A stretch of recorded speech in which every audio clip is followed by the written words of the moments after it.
Boa noite, pessoal. Boa noite a todas, todos e todos. Meu nome é Alexandre Trizan. Eu sou o coordenador da NUCAF, que organizou esses ciclos de debate, esses ciclos de apresentações. A ideia, tanto desse evento, como, na verdade, tem uma agenda, né? Eu acho que vocês estão aqui porque essa agenda se mostrou muito atual e também, acredito eu, muito interessante, né? Tanto pelos palestrantes, professores convidados, os temas em si. A minha ideia aqui hoje é, muito brevemente, falar do seminário, apresentar para vocês quais vão ser as apresentações, iniciar a minha fala e, em seguida, a da professora Cristine Matar, que é essa colega, amiga e professora da UF, que está aqui hoje compartilhando com a gente esse espaço. Então, quero só, de modo breve, apresentar o que vão ser, né, os seminários, acredito que vocês estejam vendo aí agora. São seminários gratuitos, tá? Os professores, palestrantes, convidados, é uma iniciativa do Instituto NUCAF para que a gente possa fazer esse espaço de reflexão, um espaço, né, por certo modo, de discussão também. E, junto a isso, o lançamento da nossa nova turma, mais uma turma da especialização em Psicologia Clínica Fenomenológica e Existencial, onde boa parte desses palestrantes fazem parte do corpo docente, como palestrantes, atuam, né, no curso também.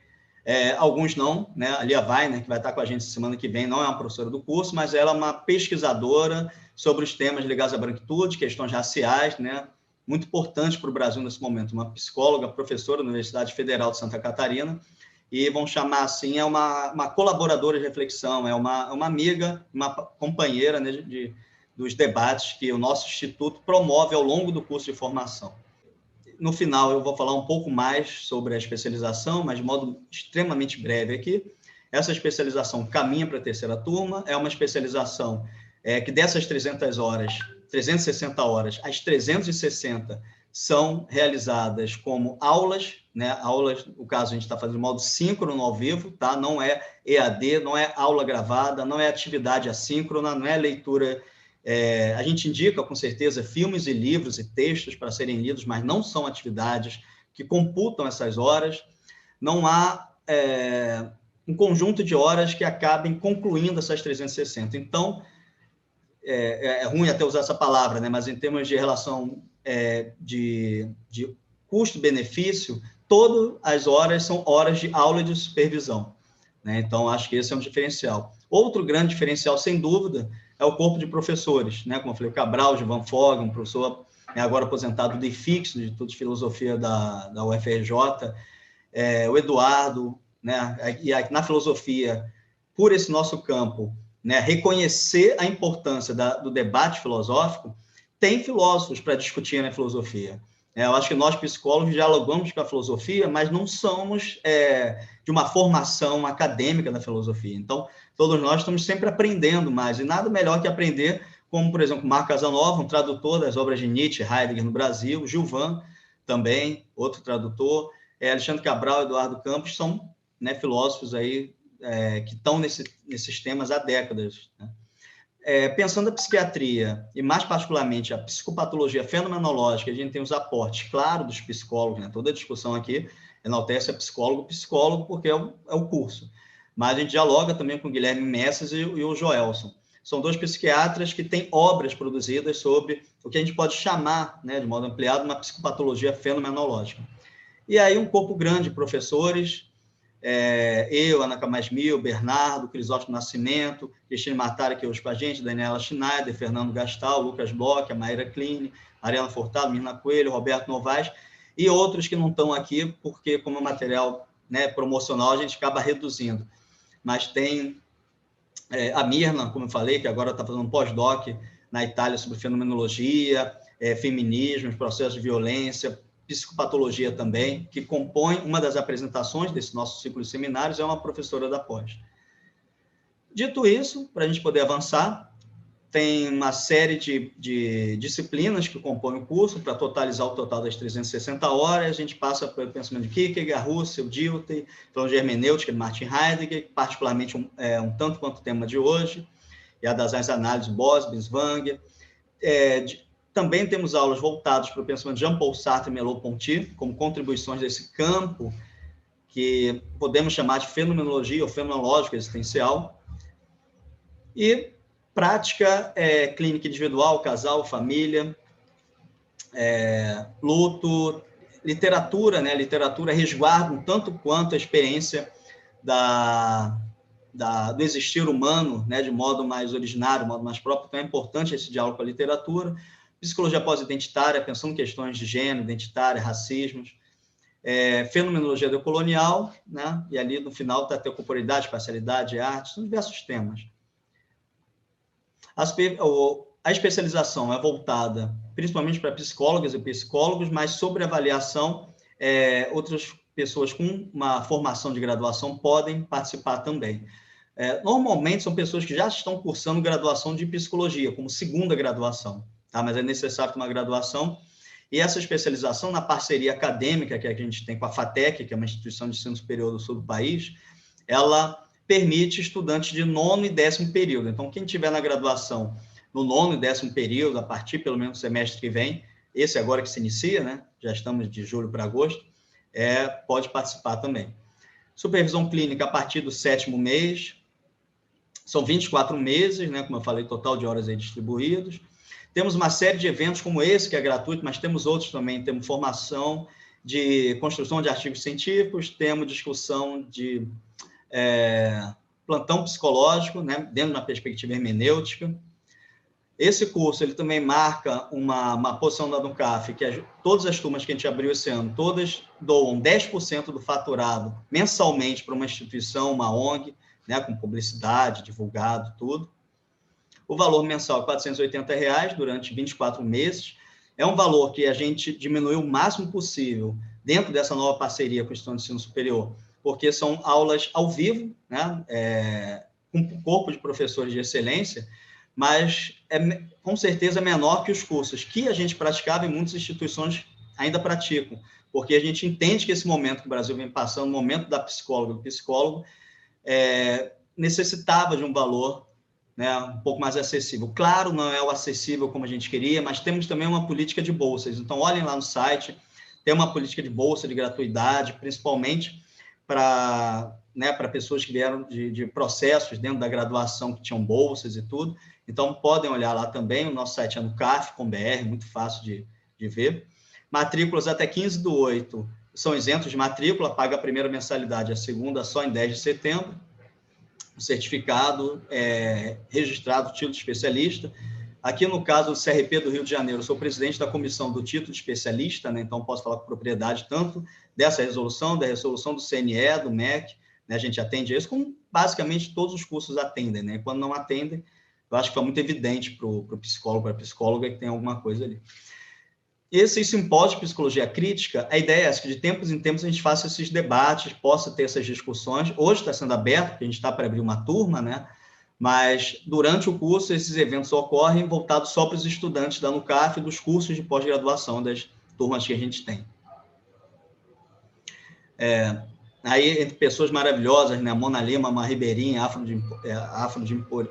afrodipindorâmica, ela é uma educadora contra-colonialista, uma pessoa que dialoga, nos traz um modo de compreensão da natureza, da vida, da relação com os outros seres, que é riquíssimo, assim. Então, acho que isso amplia o nosso olhar, amplia o nosso cuidado. A Miro, um companheiro, um profissional já do campo da psicologia, do campo Inconformados Psi, que traz uma discussão de gênero em breve, vou estar agendando com ele um evento.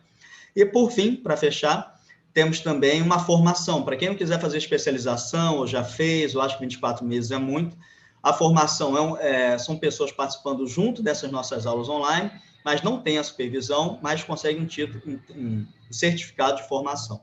Tá? Nossas aulas são às quartas-feiras, iniciam em setembro, né, dia 8 de setembro, e sempre de 19 às 22, o que dá um processo de aprendizado muito bom, né, os encontros serem semanais. A gente tem cada vez mais percebido isso, seja do modo presencial ou online, como é o nosso. Acho que tudo já foi dito.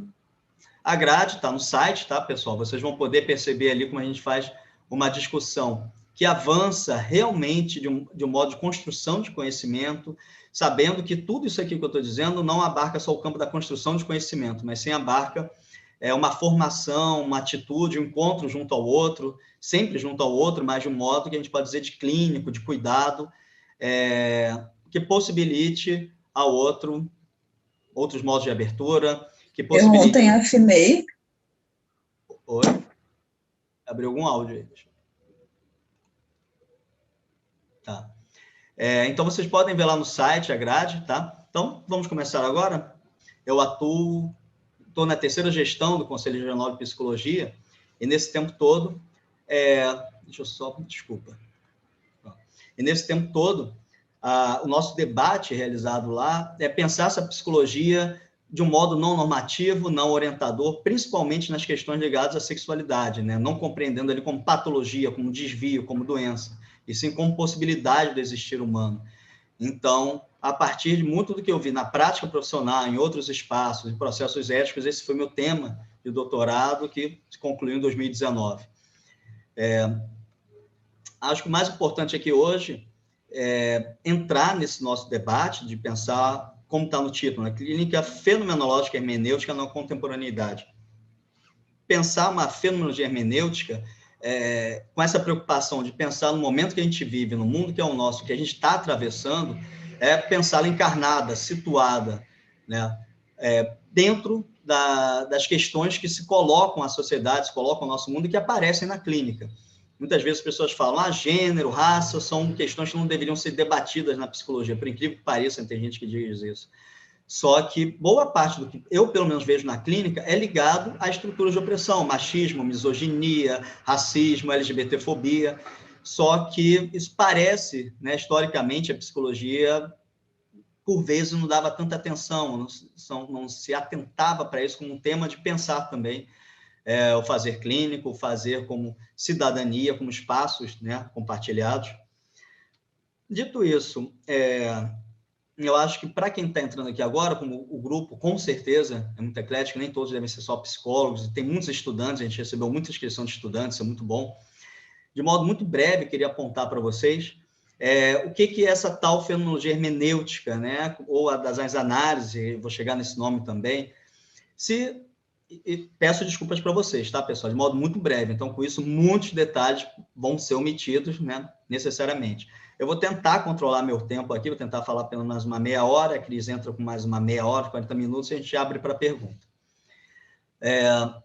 Se a psicologia, ela nasce, né, de certo modo, na história da psicologia, como os laboratórios de psicologia, laboratórios de Wundt, né? Aqui no Brasil a gente teve também laboratórios de psicologia, onde era uma ideia de um estudo do corpo, de uma psicofísica, que falasse desse corpo, desse organismo, como que poderia ser compreendido fenômenos como sentimentos, emoções, comportamentos de toda a ordem. A psicologia tem esse nascimento, né, essa emergência dentro de um laboratório, né? Pessoas com um jaleco branco, fazendo pesquisa daquele modo, que se mantém até hoje, né? Acho que não perde seu espaço, mas é importante a gente frisar esse início. Então, o que a gente vai ter também isso que a gente pode chamar de história da psicologia, a psicanálise como primeira força da psicologia, né? O que vai se considerar uma primeira força, né, na psicologia. É claro que a psicanálise guarda todo um campo epistemológico de conhecimento e prática que não necessariamente pode ser compreendido como campo da psicologia, mas nas muitas últimas décadas assim o é. Que o seja, o Freud foi muito pioneiro em trazer uma série de discussões para o campo de um sair de uma perspectiva biologizante, uma perspectiva do corpo, mantendo ali um diálogo ao longo de toda a obra dele, mas marca um estudo dessa tal psique. Né? Então, isso é um marco, é algo muito importante na história da psicologia. A gente vai ver que a própria das análises, ou psicologia fenomenológica hermenêutica, mantém um certo diálogo, por vezes, com a psicanálise. E até hoje, nos escritos mais atuais, da Alice Kunz, do Thomas Fuchs, né, que são dois pesquisadores europeus do campo das análises. Dito isso, se a psicanálise tinha esse determinismo do inconsciente, a partir dali se estabelece todo um referencial teórico de pensamento, de prática terapêutica também, nós temos nos Estados Unidos a emergência do behaviorismo com aquele retorno ou aquele foco no comportamento como a única coisa que pode ser observada. E se a única coisa que pode ser observada é a única coisa que pode ser realmente ser trabalhada de um ponto de vista científico, como ciência, né, dura, virada do século passado. Então, volto a pedir desculpas, tá, pessoal? Extremamente recortado, tá? Isso só para pontuar que essas forças hegemônicas no campo que a gente pode chamar da psicologia, da própria psiquiatria, por vezes, era o que se tinha nas primeiras décadas do século passado. E isso eu estou para poder situar para vocês essa tal psicologia clínica, fenomenológica, hermenêutica. Então, com o tempo, você vai ter, principalmente nos Estados Unidos, Abraham Maslow, com aquela pirâmide das necessidades, Abraham Maslow trazendo um retorno para o sujeito humano, valorizando esse homem, né? Homem ainda naquele tempo, e por vezes, eu posso vir a falar aqui, seria um sinônimo de ser humano, né? Mas aí muito restritivo em termos de palavra. E com isso, esses trabalhos de Maslow, ele vai reconhecer outras pessoas interessadas naquelas discussões que se afastavam da psicanálise, se afastavam, de certo modo, do behaviorismo, e a gente pode dizer que ali há a emergência de uma psicologia humanista, que foi o tema do meu mestrado na UERJ, de História da Psicologia. Com essa emergência de uma psicologia humanista norte-americana, com a Revista de Psicologia Norte-Americana em 61, a Associação de Psicólogos Norte-Americanos de Psicologia Humanista em 63, você tem um campo ali que vai congregar uma série de estudiosos, de pesquisadores, de psicólogos e outros profissionais nesse campo. Ainda num solo americano, década de 40, 50, 60, 70, muito influenciado pelo movimento beat, hip, contracultura, movimento potencial humano, teorias organicistas do Kurt Goldstein, teorias orientais, né, de estados meditativos, estados alterados da consciência, drogas psicodélicas, né, práticas corporais. O campo é bem vasto, né, movimento hippie, como eu já disse.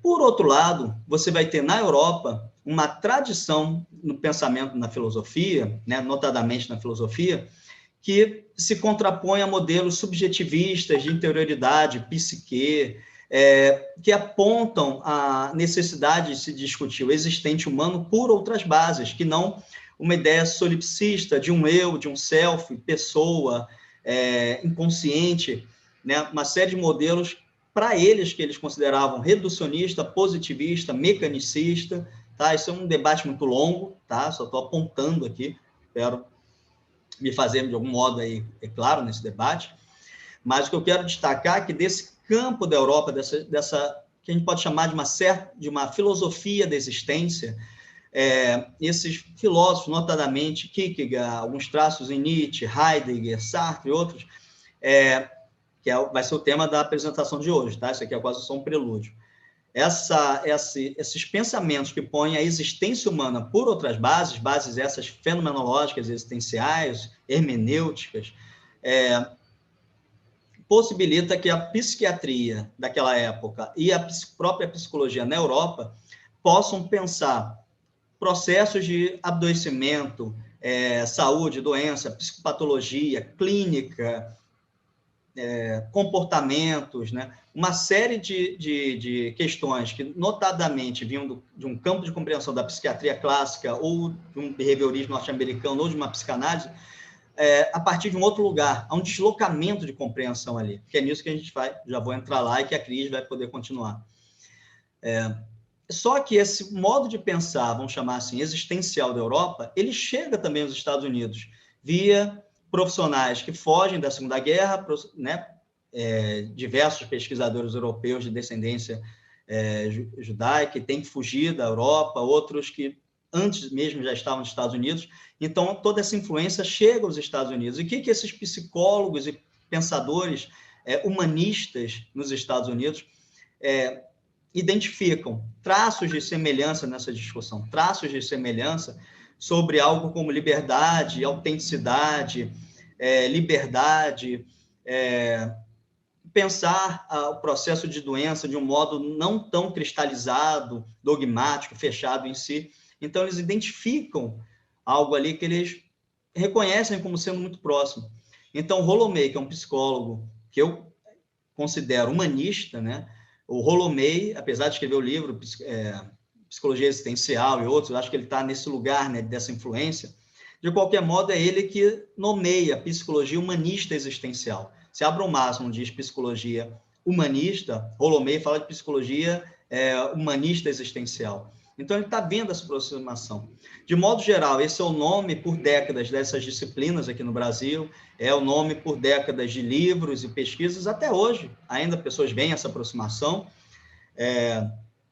E aí eu acho que é possível pensar essa aproximação. Vou defender aqui alguma coisa que seja contrário a isso, mas eu acho que é importante destacar que uma coisa solo norte-americano, humanista, sofrendo as consequências da Segunda Guerra, mas como crescimento econômico, claro, morte, mas crescimento econômico, e uma Europa devastada pela Segunda Guerra, cidades destruídas, países, economias, famílias, bairros, mundos ali desaparecidos, literalmente, né, processos genocidas.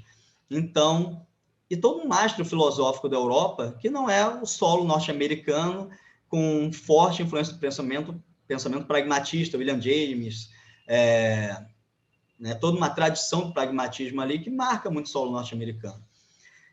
Dito isso, pessoal, essas reflexões europeias, né, principalmente da obra do Martin Heidegger, de 1927, a obra Ser e Tempo, elas, vamos chamar assim, afetam, né, possibilitam que psiquiatras, no primeiro momento, depois psicólogos e outros filósofos também, passem a tomar as reflexões da obra Ser e Tempo, obra essa fenomenológica hermenêutica, que eu já vou entrar agora, e cunhem, e possibilitem pensar uma clínica fenomenológica hermenêutica, uma clínica que a gente pode pensar também, em termos mais atuais, de fenomenologia existencial, fenomenológica existencial, e a das análises, que não é o termo dessa apresentação nossa aqui, mas, de algum modo, a gente pode entender como uma espécie de sinônimo de uma psicologia clínica fenomenológico-hermenêutica, né, que é a base que, melhor dizendo, se fundamenta na obra Ser e Tempo e outros escritos de Heidegger, né,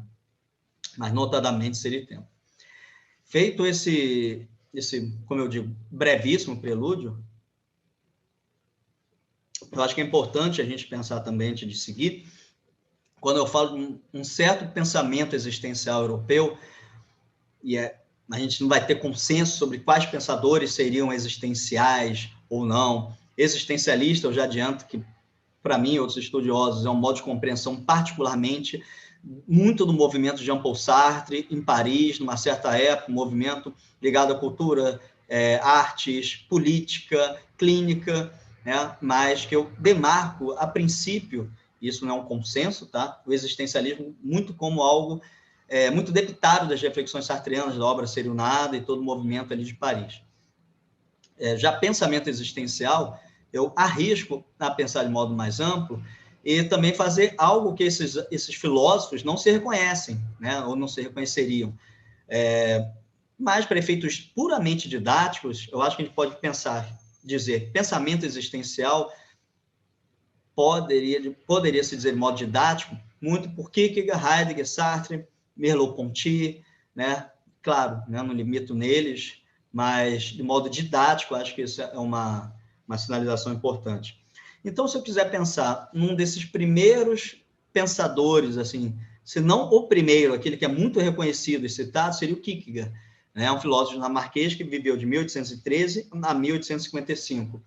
E o Kierkegaard fez toda uma crítica aos processos de massa, onde o indivíduo se perde, fez toda uma crítica às propostas ou compreensões da existência humana, generalistas, universalistas, extremamente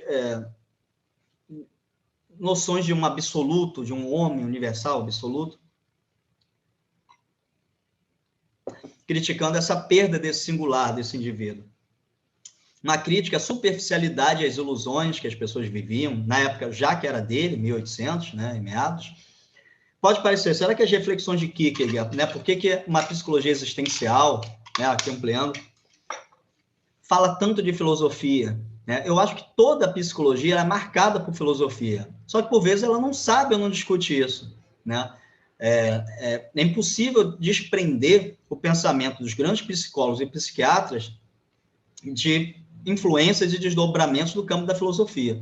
Só que, infelizmente, eu acredito, né, a gente discute pouco a filosofia como deveria discutir na graduação. Olha, esse pensamento, ele se coloca num lugar histórico aí, muito a partir da reflexão desse autor, dessa obra.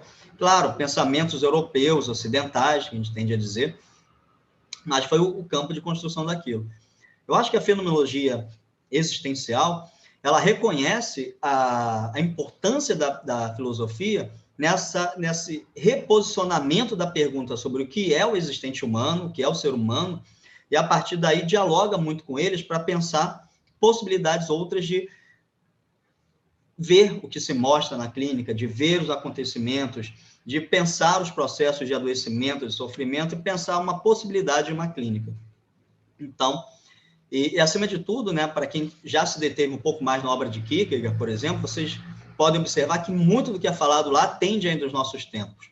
Né? Não é porque ele está mais de um século atrás que se perdeu, não. Algo que ele diz ali dialoga muito com o momento ainda que a gente vive. E algumas das reflexões de Kierkegaard, né, que a gente pensa as coisas muito através de um o quê, né? O que é o amor, o que é a vida, o que é o homem, o que é Deus.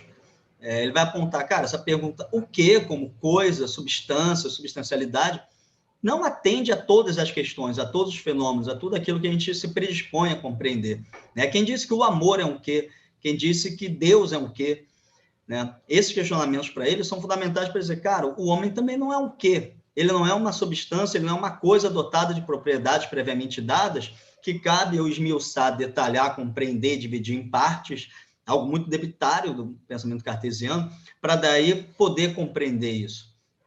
Então, essas reflexões kierkegaardianas, como muitas, eu não vou entrar nem metade não, acho que nem um quinto delas aqui agora, ou menos até, vão impactar outros pensadores, o próprio Heidegger, né? Mais à frente o Sartre, por intermédio do Heidegger, o Sartre vai nas obras também de Kierkegaard. Os psicólogos na atualidade, né? A gente tem uma discussão ainda sobre Kierkegaard, pensar o fazer clínico, o caráter de uma existência, de um homem, né? Bem entre aspas, tá, pessoal? Que se cristaliza, que é uma coisa, né? Kierkegaard vai estar apontando esse caráter de devir, esse caráter de uma existência que se faz enquanto se faz em ato, né? Em ação, que não está dada previamente, que não tem uma instância dentro dela que diz todas as coisas, o comportamento de como ela é. Ele está botando ali algumas questões em jogo, ou criticando, indo contra modelos hegemônicos já da época dele, que ainda são muito comuns no campo da filosofia, do senso comum, das ciências e da própria psicologia. Por isso, a atualidade do pensamento kierkegaardiano. Ele pensa também temas que vão ficar, entre aspas, conhecidos no campo da psicologia existencial, como finitude, liberdade, angústia, desespero, amor, paradoxo da existência, né? Finito, infinito, eterno, temporal, necessários e possíveis. Com isso, ele vai pensar esse tornar-se indivíduo, tornar-se si mesmo, né? De modo algum aqui compreendam algo como algo, uma coisa que eu tenho dentro de mim que eu vou alcançar, né? Não é essa questão que está em jogo para ele. Onde o caráter de tarefa da existência digamos assim, visibilizado, posto, né, à prova, pensado junto a o quanto esse caráter de tarefa da existência, a existência é tarefa, porque ela não está previamente dada, ela não está condicionada a uma tendência, a uma força, ou seja, de origem, ou seja, de destino, mas sim como uma indeterminação da nossa existência, uma pura negatividade, né? Um existente humano, para se fazer enquanto existente, só se faz existindo, né? Só se faz jogado no mundo que é o nosso, e meias determinações e orientações desse mundo, e a partir daí ele toma para si essas determinações e orientações. Aqui já dialogando um pouco mais, obviamente, com Heidegger, né? Mas que já aparece muito ali em Kierkegaard, esse caráter de indeterminação, de dever, de uma tarefa que se faz enquanto tarefa que se realiza. E aí, acho que posso fazer uma ponte já agora para pensar o Heidegger, né? Porque muitos pontos vão se aproximar, muitos não, vários, né?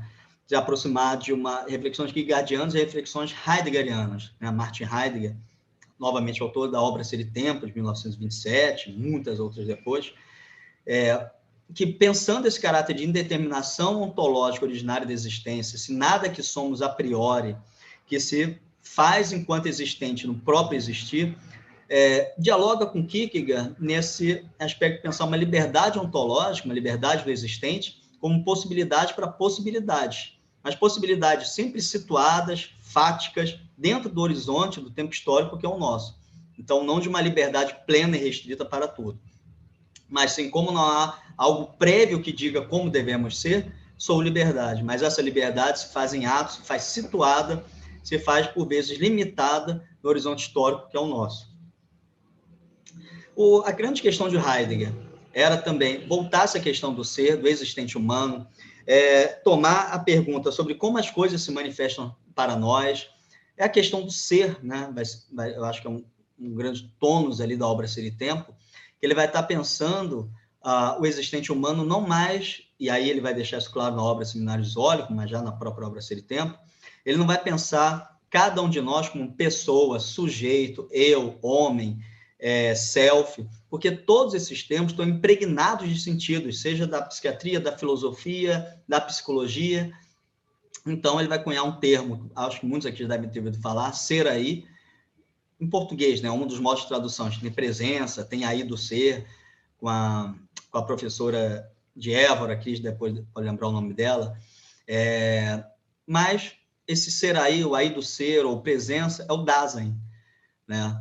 O que ele está pensando ali de modo muito breve é esse existente, esse existente que se faz em meio ao horizonte histórico que é o dele, em meio a um processo de temporização que é o dele, em meio ao seu aí, né?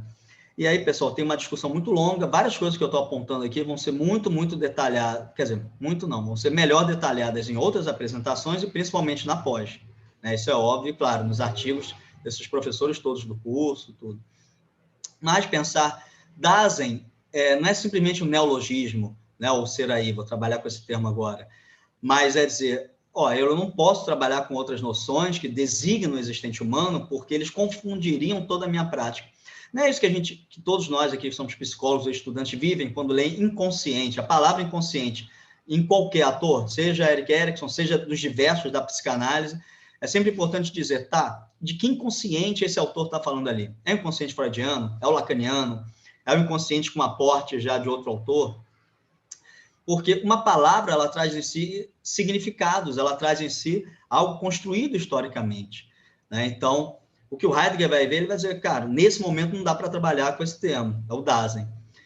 Não é à toa que ele faz uma analítica da existência. E o que é esse exercício? O Heidegger está se propondo criar uma nova teoria sobre a subjetividade, sobre o eu, sobre a pessoa. Não.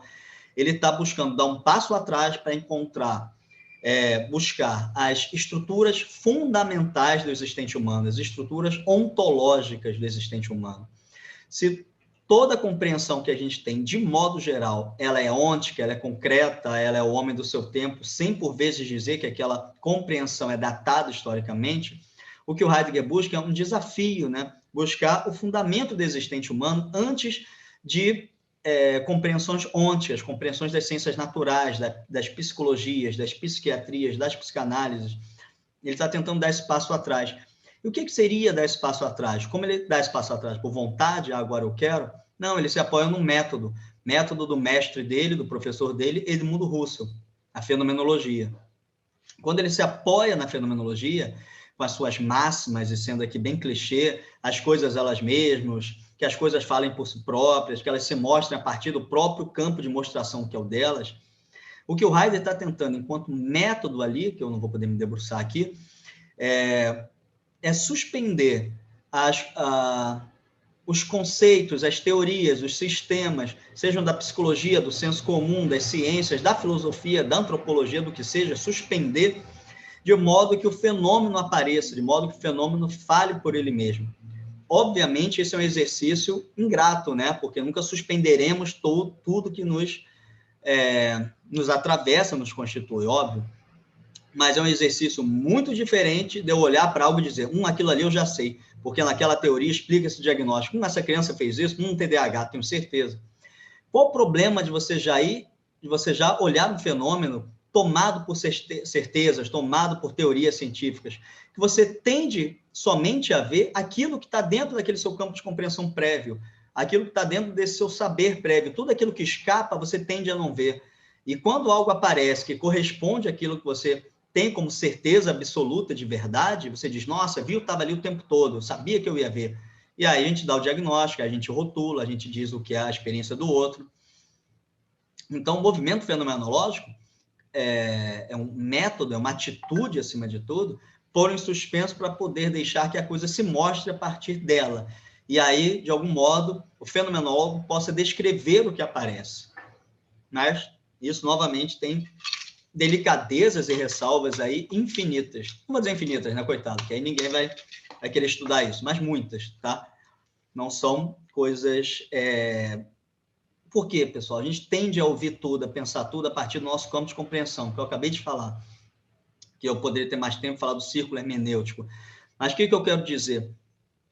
Eu já tive um estudante na graduação que ele era muito, muito lacaniano. Então, tudo que eu falava dessas perspectivas todas, durante uma graduação inteira, ele via pelo olhar de Lacan e dizia como aquilo era em Lacan.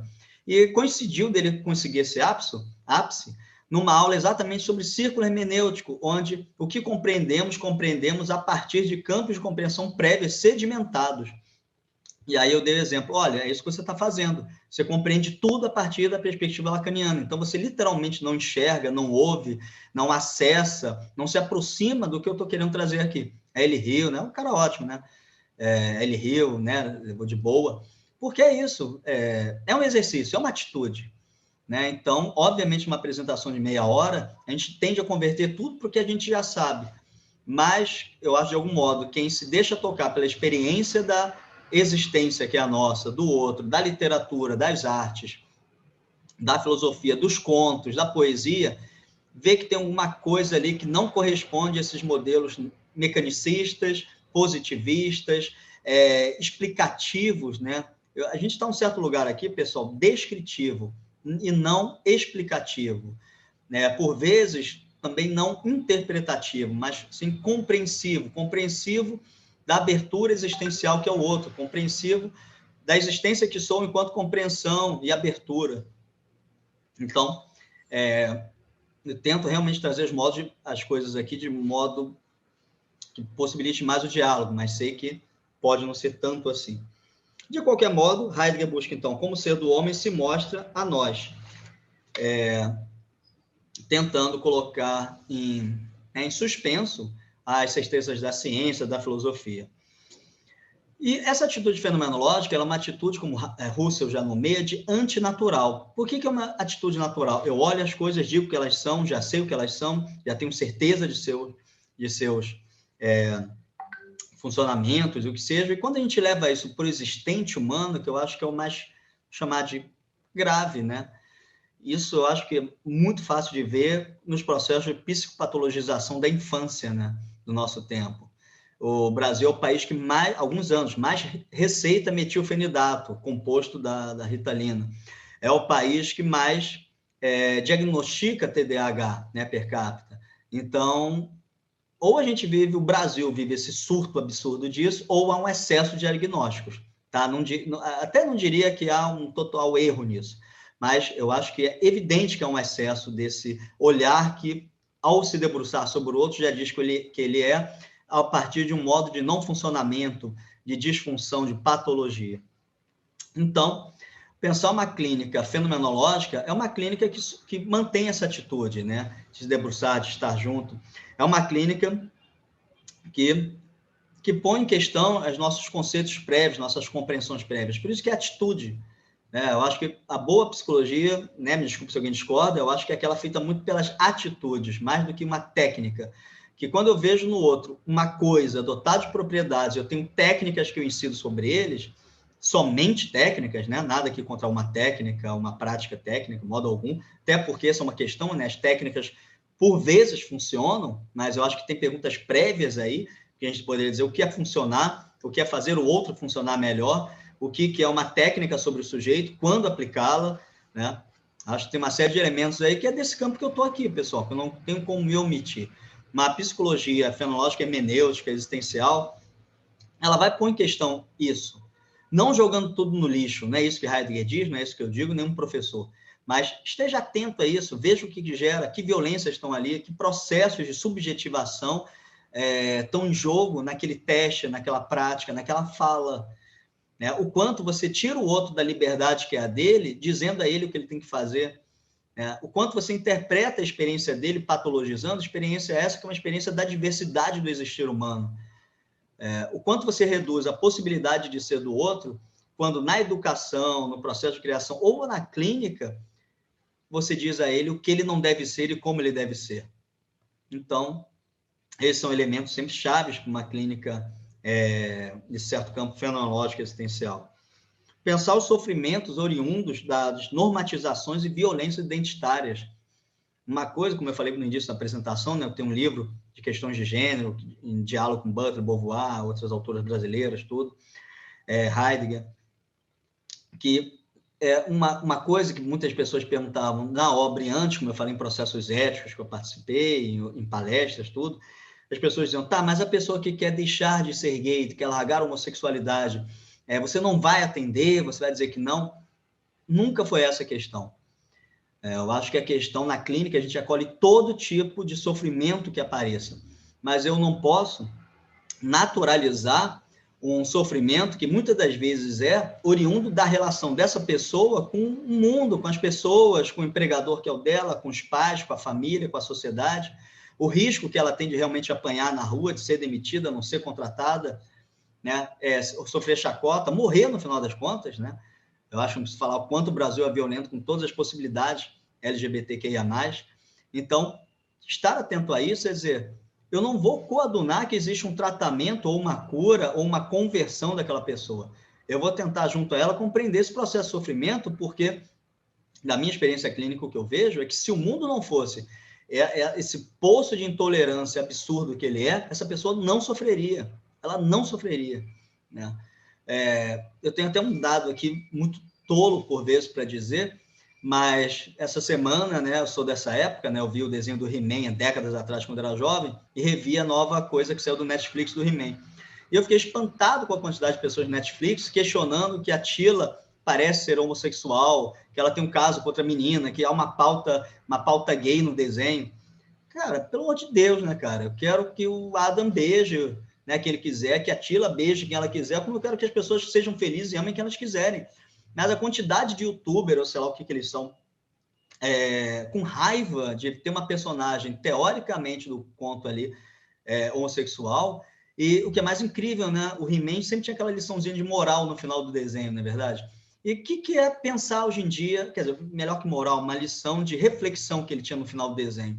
E o que é pensar o tempo atual? É pensar, sim, questões LGBT, é pensar questões raciais, decoloniais, né? Então, eu acho que, né, o desenho pode ser ruim, não estou discutindo isso não, tá? Ele tem lá os erros dele, de historinha, de amarração, não estou nem discutindo isso. Mas, cara, para mim, nenhum problema daquele desenho é a Tila, teoricamente, ou aparentemente, ou ser uma pessoa homossexual. Mas como é que incomodou tanta gente? Né? Então, não é fácil uma existência LGBTQIA+, no mundo que é o nosso, onde desde criança ela ouve o quanto isso é errado, bizarro e doença, e hoje em dia, quando tem um desenho com uma cena disso, um monte de blogueiro falando que aquilo é um absurdo, é pauta gay, é pauta não sei o quê, por que daquilo no desenho? Por que o desenho tem tanto casal hétero, mas aparentemente um casal homoafetivo, isso é um problema? Não é para refletir a vida? Então, e outras coisas que eles tratam lá, né? Tem um trecho do desenho que o cara fala que família se constrói, família é aberta. É isso, a pauta atual é essa. É perguntar o que é família. Mas tem gente dizendo que não, família é só pai, mãe e filho, acabou. Nada além disso é. Cara, aí não vai gostar mesmo do desenho, né? Para além de qualquer outra questão que o desenho tem. Então, essas compreensões, essa clínica que eu estou querendo chamar a atenção aqui, ela não é uma clínica, claro que ela é também intelectual, também dá uma compreensão do pensamento, mas ela é abertura, ela é modo de experiência. Né? Como eu digo, né? Acho que boa parte da clínica, independente da linha teórica, é aquele encontro que se estabelece com o outro. Né? E é só que a gente tem, vamos dizer assim, alguns lugares de reflexão filosófico, psicológico, psiquiátrico, para pensar esse encontro junto ao outro, sempre junto. Né? Então, se a fenomenologia é um anúncio de ver as coisas a partir delas mesmas, de deixar que elas se mostrem, fenomenologia, se a gente quiser traduzir como esse o que aparece, né? O que aparece, o que aparece, o que aparece. Não é uma pergunta simples, não é uma pergunta que a gente pode dizer, isso já está resolvido, é isso que eu olho na clínica, o que aparece. Eu acho que a gente tem sempre se levantar essa pergunta novamente. A arte do bem perguntar é uma coisa bem falada também atualmente na nossa clínica. Eu acho uma boa frase, a arte do bem perguntar, uma boa clínica são as boas perguntas, as boas reflexões que você faz junto ao outro, reflexões de estruturas de opressão, né, sem dúvida, reflexões sobre noções sedimentadas que o cliente possa ter. Não, porque eu tenho que ser assim, porque eu aprendi que ser assim, só assim se é, não sendo assim eu não serei. Né? Claro, eles não falam desse modo, mas repensar essas sedimentações de uma tradição ocidental com todas as estruturas de opressão que são as nossas e que subjetivam nossos processos. Melhor dizendo, subjetivam quem somos, né, a partir desses processos. Então, uma arte do bem perguntar, eu acho que é deslocar esse sentido naturalizado das coisas, porque essa acho que é algo que aproxima os pensadores existenciais, os psicólogos existenciais, como vocês quiserem chamar, ou fenomenólogos, é uma crítica radical à naturalização, às naturalidades. Não, isso sempre foi assim, isso sempre é assim. Não, esse conceito teórico, ele serve em qualquer época, em qualquer lugar, em qualquer tipo de aparição fenomênica do existente humano, sabe, ahistórico, atemporal, mas como composição de uma substancialidade que, por mais que possa parecer, e aí eu peço desculpa se assim parece, o que Heidegger propõe é pensar o fundamento das condições daquilo que vão ser as condições de possibilidade de processos de racialização, generificação, processos identitários de toda ordem, identidade que seja. Ele está nessa reflexão fenomenológica anterior, digamos assim, que fundamenta isso. Mas claro que a gente tem de ler isso tudo do mesmo lugar, né? Teorias e que explicam como somos, né? Mas não é isso que está em jogo. E é claro, uma formação de 360 horas, e os outros cursos menores, ela visa atentar para isso, né? Às vezes os alunos entram na especialização e saem na primeira, segunda semana, porque dizem, nossa, isso é muito novo, não estou entendendo. Mas eu digo, cara, exatamente por ser muito novo, mas de algum modo ter sentido para você, eu pergunto, tem sentido? Tem. Então, não é simples. Não é simples porque a gente tem toda uma tradição ocidental do pensamento que subjetiva, cristaliza, coisifica a existência a partir de propriedades, e a gente está num turning point aí, né? A gente está num 180 aí desse jogo. Então, o bem perguntar é acenar o caráter não natural das coisas como elas se apresentam e poder acenar, né, indicar o caráter de indeterminação que somos, o caráter de possibilidade para possibilidades, o caráter de negatividade que nos constitui. E aí, pessoal, qual a implicação disso tudo? Né? E tem muita mais coisa aqui, né? Absorção, nem falei de absorção no mundo, né? Mas um ente ontologicamente determinado, nós, existentes humanos, ontologicamente, a princípio, não somos nada, para ser, nós temos que nos ver absorvidos pelas orientações desse mundo. Mundo esse como rede de significados compartilhados que dizem o que as coisas são, que orientam nossos comportamentos, nossos desejos, nossas ações, nossos olhares, nossos modos de falar, porque não é natural eu estar aqui perante essa tela, né? Não é natural eu estar sentado na cadeira, muitos de vocês sentados, deitados, ouvindo. Não é natural a composição desse meu quarto, por exemplo, estante de livros, armário, quadros, paredes. Isso tudo é historicamente constituído, é historicamente sedimentado. Uma sala de aula, um professor lá na frente e os estudantes, os alunos da frente sentados, é uma invenção histórica. Tinha que ser assim? Não. O que eu quero apontar com isso? Que tudo que nós chamamos como natural, tem que ser e assim o é, foi historicamente sedimentado, historicamente constituído. Com isso, não quero dizer que é para jogar tudo fora e reinventar algo novo, longe disso. Mas é atentar para esse caráter de historicidade do que é enquanto é. Então, um existente que a princípio não é nada tem que se ver absorvido nessas orientações de mundo para ser, mas não sendo a partir de medidas prévias do existir que é o dele, mas sim nesse campo, nesse horizonte histórico, nesse mundo histórico, nessa rede compartilhada de afirmações que dizem que as coisas são debitadas de uma tradição histórica encurtada. É isso que a gente vive, é isso que está sempre nesse olhar de um fenomenólogo, de um pensamento existencial. E, obviamente, pensando, sim, os processos de racismo, violência de toda ordem, opressão, misoginia, porque isso é constituído historicamente. Mas dizer só isso não resolve absolutamente nada, é óbvio, né? Então, uma clínica que pense a liberdade do existir humano, que abra, não como vontade, tá, pessoal? Não como técnica, mas uma clínica que, de algum modo, possa aparecer ali outros possíveis para esse existente. outros modos de articulação da existência que é a dele com ele, consigo mesmo, com os outros e com as coisas. Não por vontade do terapeuta ou do cliente, não por uma espécie de autoajuda de como ser, né? Abra, curta, esqueça, supere, viva, sorria, de modo algum.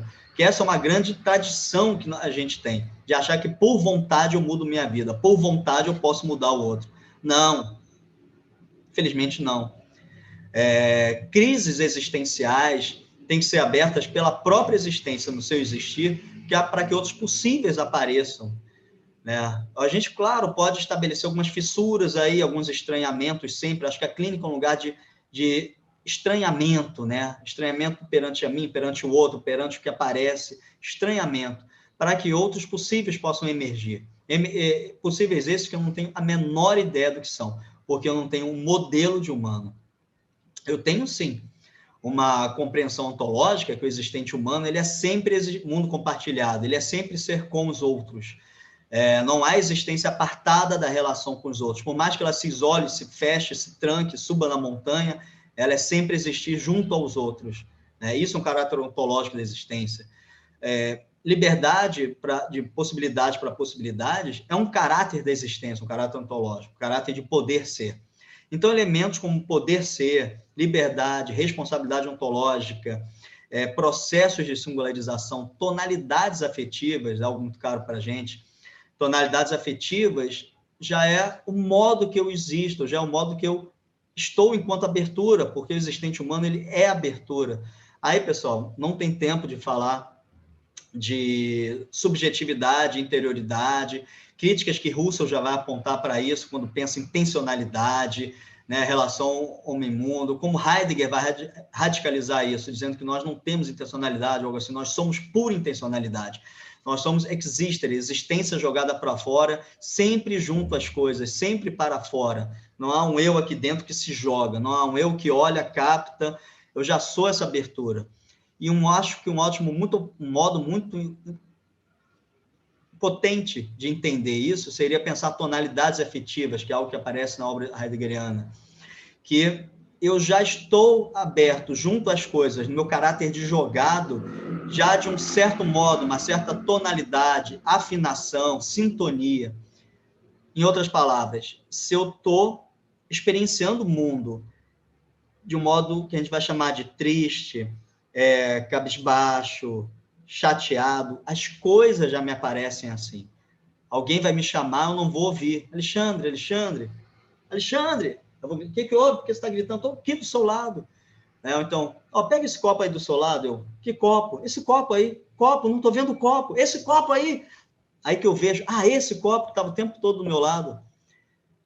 As coisas já aparecem, meu corpo já se corporifica a partir desse modo de abertura. Meu ombro já arqueia, minha visão, né? O dia está mais escuro, as coisas não aparecem. Vamos pegar uma outra tonalidade afetiva, que eu não quero usar como sinônimo, mas a grossíssimo modo para facilitar, né? Vocês estão vendo que é algo muito próximo de emoções e sentimento. Mas a gente não usa esse modo de termo, porque ele dialoga com noções de interioridade, algo dentro de mim. Disposição afetiva é abertura, é jogado, é isso aqui. Se eu estou alegre, eufórico, né, achando que o mundo me pertence, que tudo eu vou conseguir, que tudo é sucesso, como é que eu ando, pessoal? Como é que a gente anda, né? Isso não é uma teoria. Você anda alegre, olhando para as coisas, felizes, citando, né? Você pode até tropeçar, você fala muito, você está eufórico, você... Entende um modo de ser e estar no mundo modulado, sintonizado, diferente. E são tonalidades afetivas, ou seja, não há um eu lá dentro que está assim, eu já sou isso. Como, né, e caminhando para o final da minha fala, agora, não há uma interioridade minha que é o Alexandre lá no fundo. Não, o Alexandre lá no fundo, ele é um cara muito legal, mas ele não faz nada legal com ninguém. Mas lá no fundo, não, pessoal, não. Eu sou em ato, eu sou em ação, eu sou aquilo que se mostra, eu sou na relação com os outros, na relação comigo, com as coisas.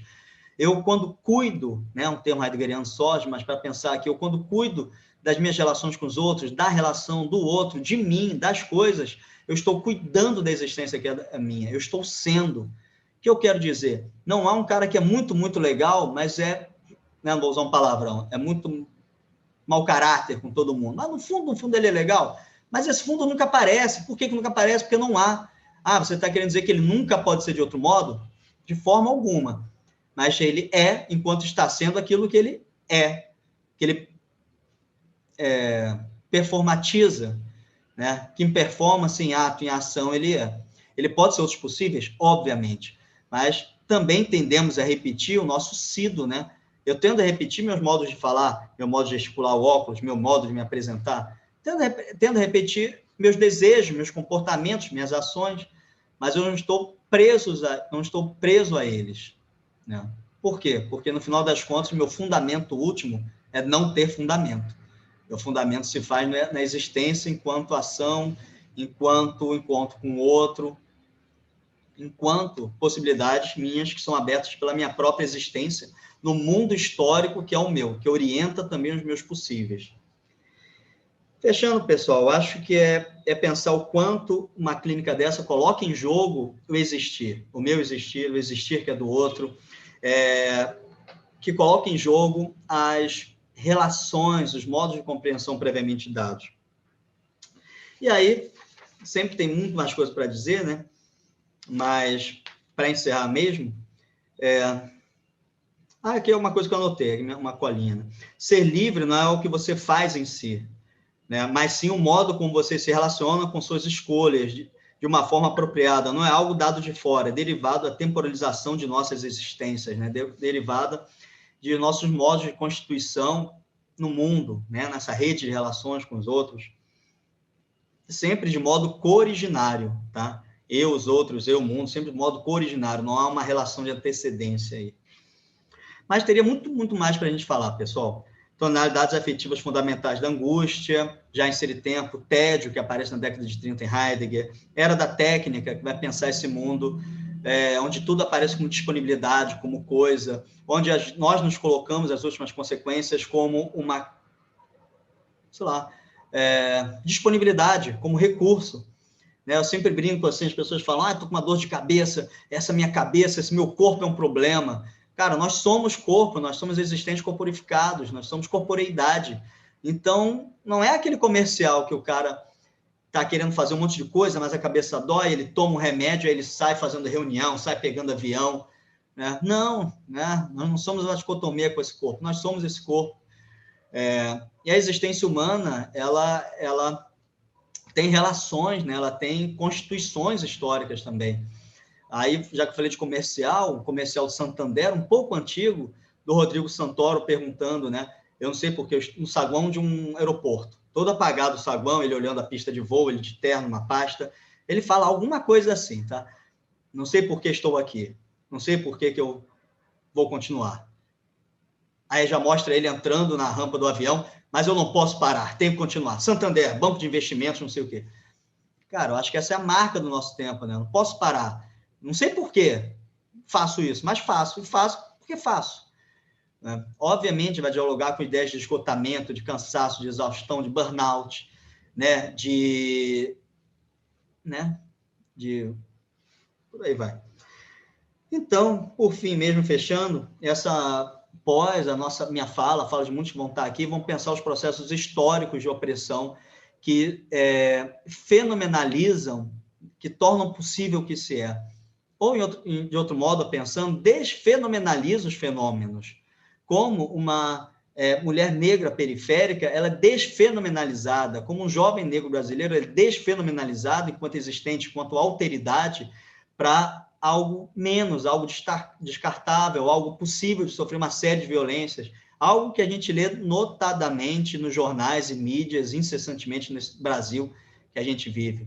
Então, pensar as estruturas de opressões que invisibilizam os fenômenos permitir que esses fenômenos apareçam talvez pela primeira vez, apareçam em uma maior plenitude, uma certa plenitude. Então, esse diálogo é um diálogo que marca muito a nossa formação, marca muito o nosso pensar crítico, que de modo algum joga fora nossos também queridos pensadores da tradição ocidental, mas que põem em questão alguns elementos que são muito importantes para essa nossa clínica. Mas né, aí que eu parafrasei um dos convidados nossos, Alexandre Cabral, um filósofo, um cara queridíssimo, ele fala, se a teoria me impede de ver o fenômeno, se um livro, se um autor, autora que seja, me impede de ver o fenômeno, eu não abro mão do fenômeno, eu abro mão daquele livro, daquele autor, daquela tese, daquela teoria, daquele artigo, é daquilo que eu abro mão. E fico junto ao fenômeno, ao modo que ele se apresenta. É isso, pessoal. Muito obrigado. Eu vou passar a fala agora para a nossa colega Cristine Matar. Lembrando que ao final, temos 404 pessoas, maravilha. Ao final, a gente vai falar um pouco mais da pós, tirar algumas dúvidas. E aí, Larissa e os demais, né, agradeço a presença de vocês. Vamos continuar, que agora é a Cris. Mas, ao final, vamos abrir para perguntas, tá? Podem ser no chat, eu vou tentar olhar, até enquanto a Cris olha, fala, eu vou tentar olhar o chat, que assim eu me acho um pouco. Lembrando que essa especialização começa 8 de setembro, a gente vai ter uma série de eventos até lá, por isso que vocês estão aqui. Espero reencontrá-los vocês em todos os nossos eventos. Mas não acabou, não. Agora tem a Cris Matar, uma colega, professora da UF, uma pessoa que tem um debate muito, muito sério sobre Foucault, fenomenologia hermenêutica, das análise, estruturas de opressão, com rigor que é, para mim, um dos poucos do Brasil, assim, com rigor, a seriedade e o cuidado, né? Aqui eu anuncio que quando eu vejo a supervisão da Cris, ela vê a violência que ocorre naquela clínica, ela vê o que está em jogo ali, ela vê o que está aparecendo, que normalmente a gente acaba deixando para lá, infelizmente. Então, é uma supervisora, assim, incrível, né? Então, vocês depois podem pedir contato dela, pode ter lá no site também, mas, Cris, queria passar a fala para você e agradecer muito, muito sua presença aqui hoje. Deixa eu só...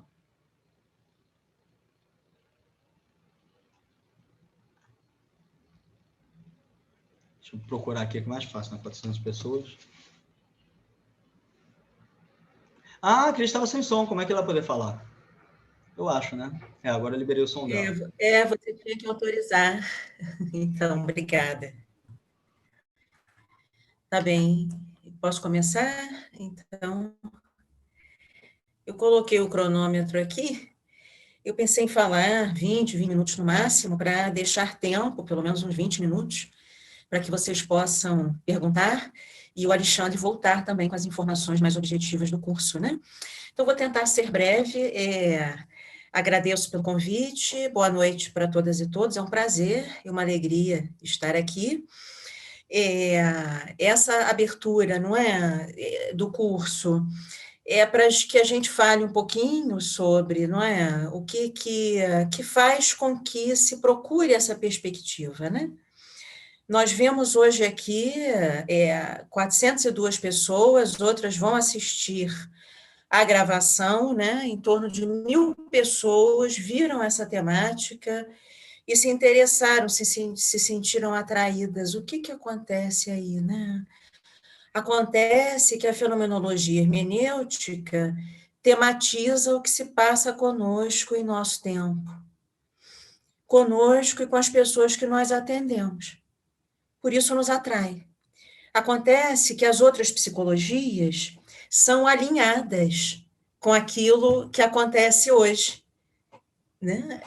E em relação ao que nós, não é, nos colocamos muitas vezes em dissonância, e as pessoas que chegam para nós se colocam em dissonância. Alexandre, eu gostava da galeria, pode voltar? Eu consigo mudar aqui? Eu gosto de ver, pessoal. Então tá bom, obrigada. Então, tá? Bom, por isso nos interessa, porque é uma perspectiva em psicologia, né, que surge de uma reflexão filosófica. Thaís, corações, querida, saudade de você. Muita gente querida aqui. Beijo para todo mundo. Então, vem de uma reflexão filosófica. Filosofar é algo que nos é próprio. A perspectiva fenomenológico-hermenêutica nos aproxima de algo que nos é próprio, mas de que nós nos distanciamos, que é o filosofar, o pensar, o poetar, o deixar ser o que se mostra ao seu modo, ou seja, existir como aí ser, na tradução da professora Irene Borges Duarte. aí ser, aí do ser. E nós abrimos mão dessa nossa condição ontológica e fundamental e buscamos cada vez mais papéis, identidades, orientações, informações, nos encharcamos do mundo que é o nosso com as suas determinações de felicidade, sucesso, saúde, beleza, juventude. Não pode adoecer, a doença é um erro. Não pode ficar triste. Então, nós vamos nos deixando encharcar por essas determinações. E, quando começamos a questioná-las, nós procuramos uma perspectiva na psicologia que seja uma perspectiva filosófica, que não individualize o adoecer, a patologia, rotulando e normatizando as condutas como se fossem questões meramente individuais, meramente subjetivas, o subjetivo no sentido do individual. Bom, se você não consegue o sucesso, o problema é seu. Se você se incomoda com o modo como a vida vem se dando na contemporaneidade, indiferença, uso e descarte, pressa, produtividade, o problema é seu. Tem algo errado com você, porque você não consegue seguir o roteiro. O script que foi colocado como sendo o normal, o correto, o melhor, o feliz. E mesmo quem consegue seguir e se ajustar a essas solicitações é transpassado pelo mal-estar, porque é algo do nosso tempo. E essas determinações de felicidade, elas já são colocadas como naturais e ahistóricas para nós, sem questionamento. Não questionamos o que se encontra aí em questão. Seriam as determinações ou seria o que nós chamamos de adoecer psíquico? Nessa perspectiva, nós não falaremos em sujeito, personalidade, psiquismo, nem indivíduo. Tudo isso é tardio em relação à abertura originária fundamental, que é a existência, que é a marca do ente humano, um nada indeterminado. Qual é a essência do ente humano? Existência. Como Alexandre falou, existir, fora de si, mera correlação. O que nós chamamos de intimidade e interioridade é já uma produção histórica datada, uma tradição sedimentada. Então, vejamos, queria trazer para vocês 3 pontos. Eu ia ligar o cronômetro e esqueci, mas eu tenho que terminar no máximo às 8h40, tá?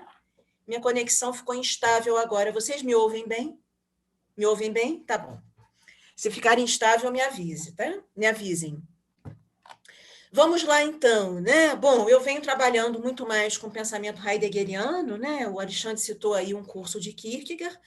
É um pensador, não é, do qual eu tenho alguma leitura, mas eu venho trabalhando bastante com a questão, não é, das tonalidades afetivas em Heidegger, sofrimento, clínica psicoterápica, tédio, depressão, é com isso que eu venho trabalhando. Eu queria trazer 3 pontos para vocês principais, né?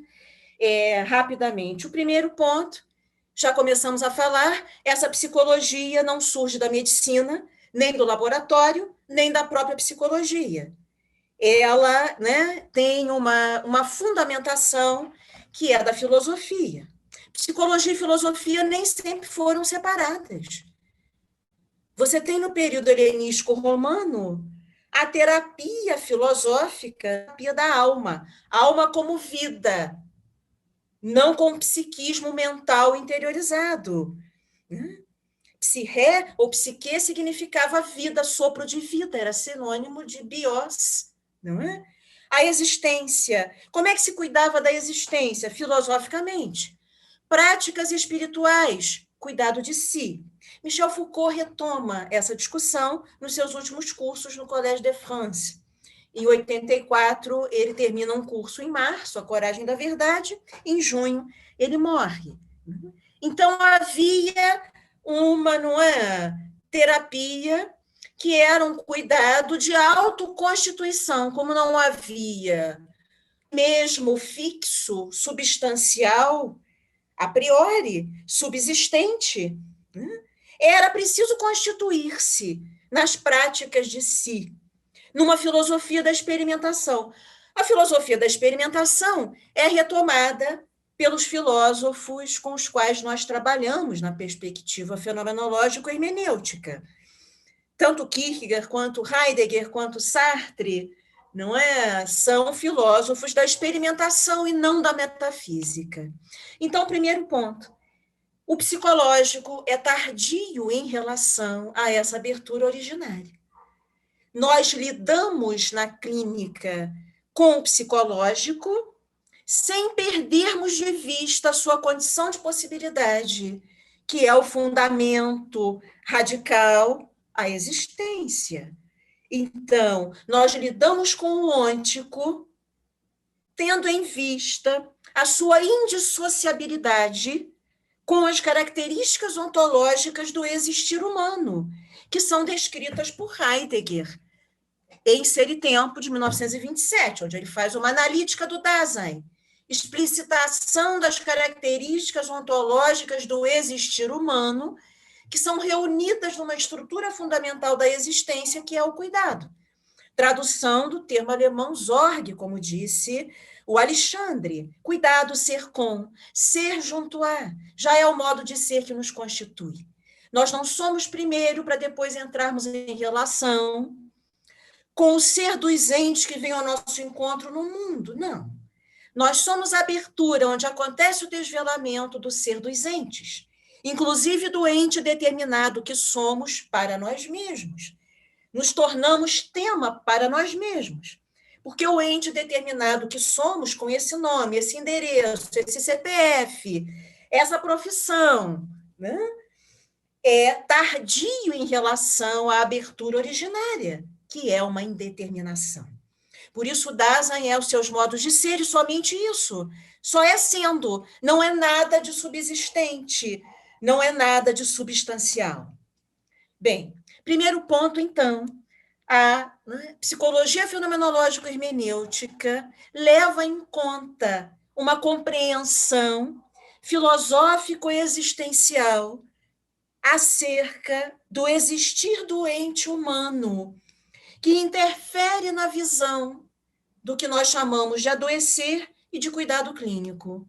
Vamos ver, então, são outros fundamentos. Não são fundamentos positivistas, não são fundamentos de uma dinâmica psíquica, não são fundamentos de que o meio externo te determina. Vejamos, são fundamentos que se voltam para o caráter ontológico da vida humana, que é a existência. O caráter ontológico é a existência. Nós nos constituímos como correlação com o ser dos entes. Esse é o primeiro ponto. Uma psicologia que surge na atmosfera da filosofia, mas já tinha sido. A moderna é que se afasta dessa, não é? Dessa influência, dessa inseparabilidade, não é? Do cuidado com a vida, cuidar de si, para cuidar do outro e do mundo. Há uma separação, né? Soma psique, e o psiquismo vai sendo cada vez mais isolado como um eu psicológico, e isso é uma construção historicamente datada e tardia em relação à abertura existencial. Primeiro ponto, né? Não, o ser não é natural, porque o ser não é ente algum, Joel, tá? Ente e ser são diferentes, mas são inseparáveis. Pensa o ser, tá? Depois vocês vão ver isso exaustivamente, quem fizer o curso, como condição de possibilidade, mas não é ente algum, tá? E o ente é o que aparece e tem sempre como fundamento ser, que depende da correlação conosco. Portanto, não é algo permanente, subsistente, fixo. Vejamos, a psicologia moderna baseia-se na ideia de um sujeito a priori. né?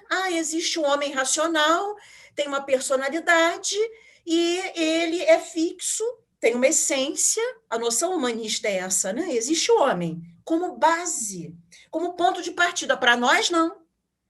O que essas teorias chamam de humano já é tardio em relação à abertura originária. O homem não é o ponto de partida. O ponto de partida é a existência. Tá? Então, você pode usar essas determinações e dizer assim, o ente humano, mas o ente humano tem um modo de ser que é a indeterminação. Tá? E a angústia nos coloca em contato com esse desterro originário, com essa, não é indeterminação, ok? Tudo isso é o que nós discutimos. Então, pensa no nada. Pensa no fundamento como um fundamento sem fundo, como estava dizendo o Alexandre, né? O solo existencial é uma nadidade, é uma, não é, indigência ontológica que nos marca, ok? Por isso, quando decaímos no mundo das determinações, nos deixamos absorver imediatamente, quando jogados no mundo, e nos tomamos pelas interpretações e papéis que o mundo nos oferece, ok? Tenho que falar rápido. Tudo isso é aprofundado nas 360 horas do curso, né? Para quem quiser aprofundar mais. Bom, nos diz respeito. Vejamos que é uma psicologia que diz respeito ao que nos transpassa, tá? Não há natureza nessa perspectiva. Segundo ponto,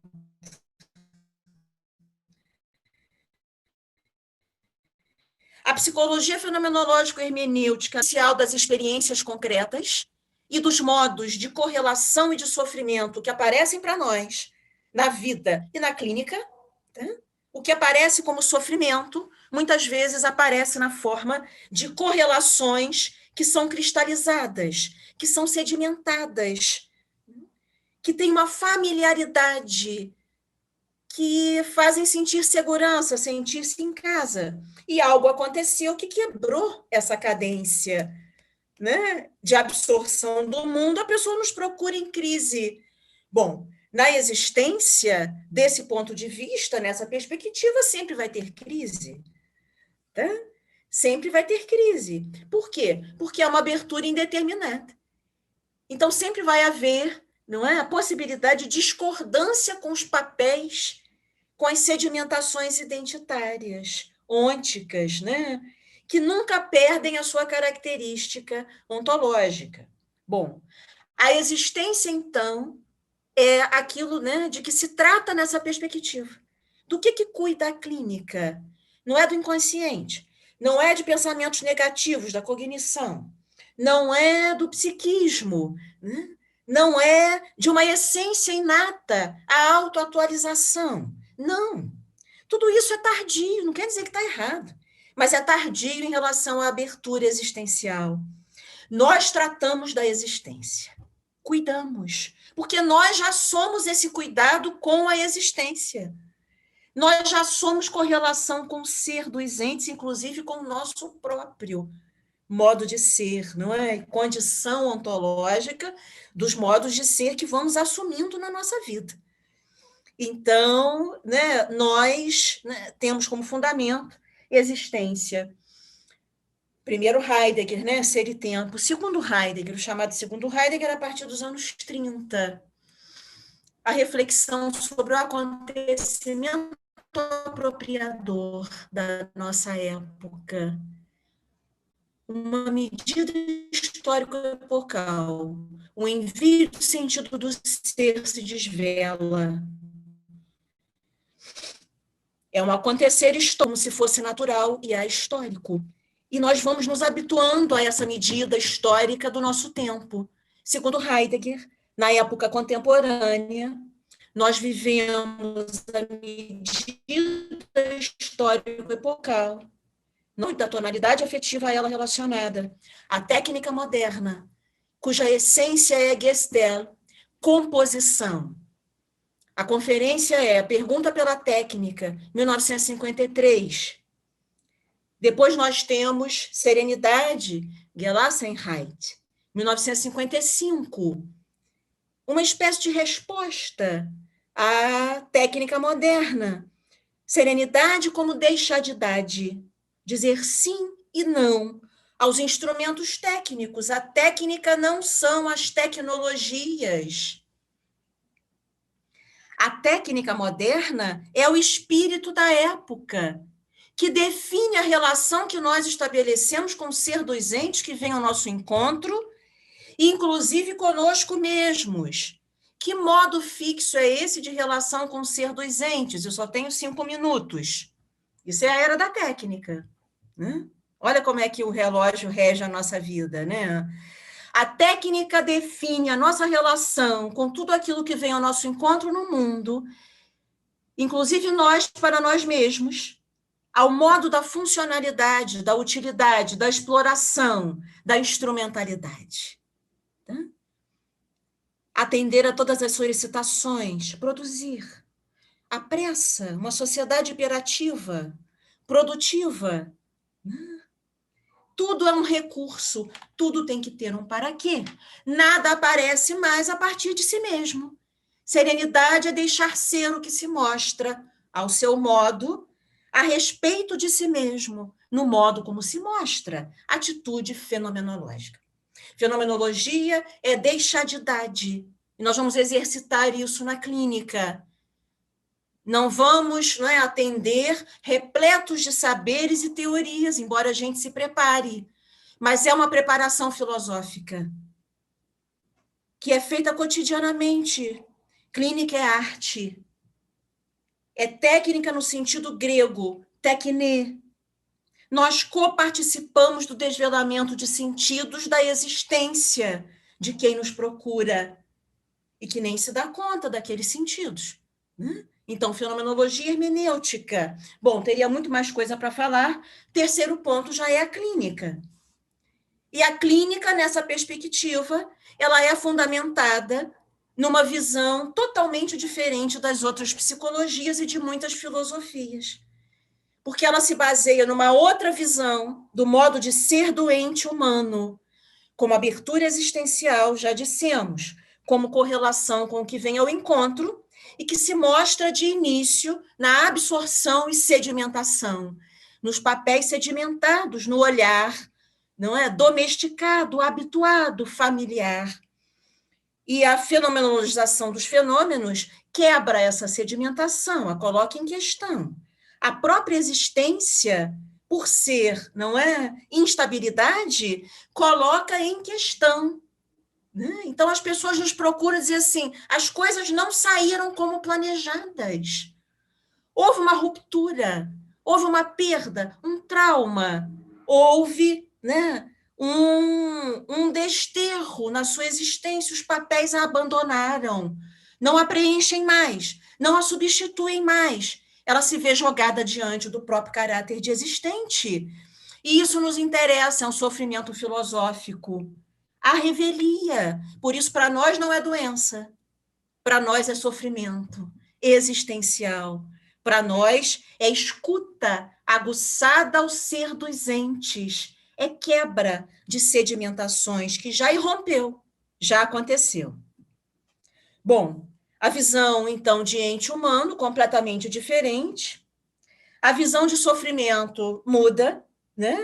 Porque aquilo que nos parece sofrimento é escuta aguçada ao ser, então o que aos olhos, não é, das luzes técnicas parece uma tragédia, pode ser um momento exatamente da reflexão e de uma reconexão com o aí ser, que se perde de início na absorção, no que o Heidegger chama de decadência. Por fim, o cuidado. O cuidado clínico vai se dar, não é? Ao modo da deixadidade e de uma compreensão das situações que incomodam, do sofrimento, do ponto de vista existencial. A angústia não é um problema a ser resolvido. A angústia é a atmosfera ontológica impedida no seu despertar pela azáfama de ocupações cotidianas.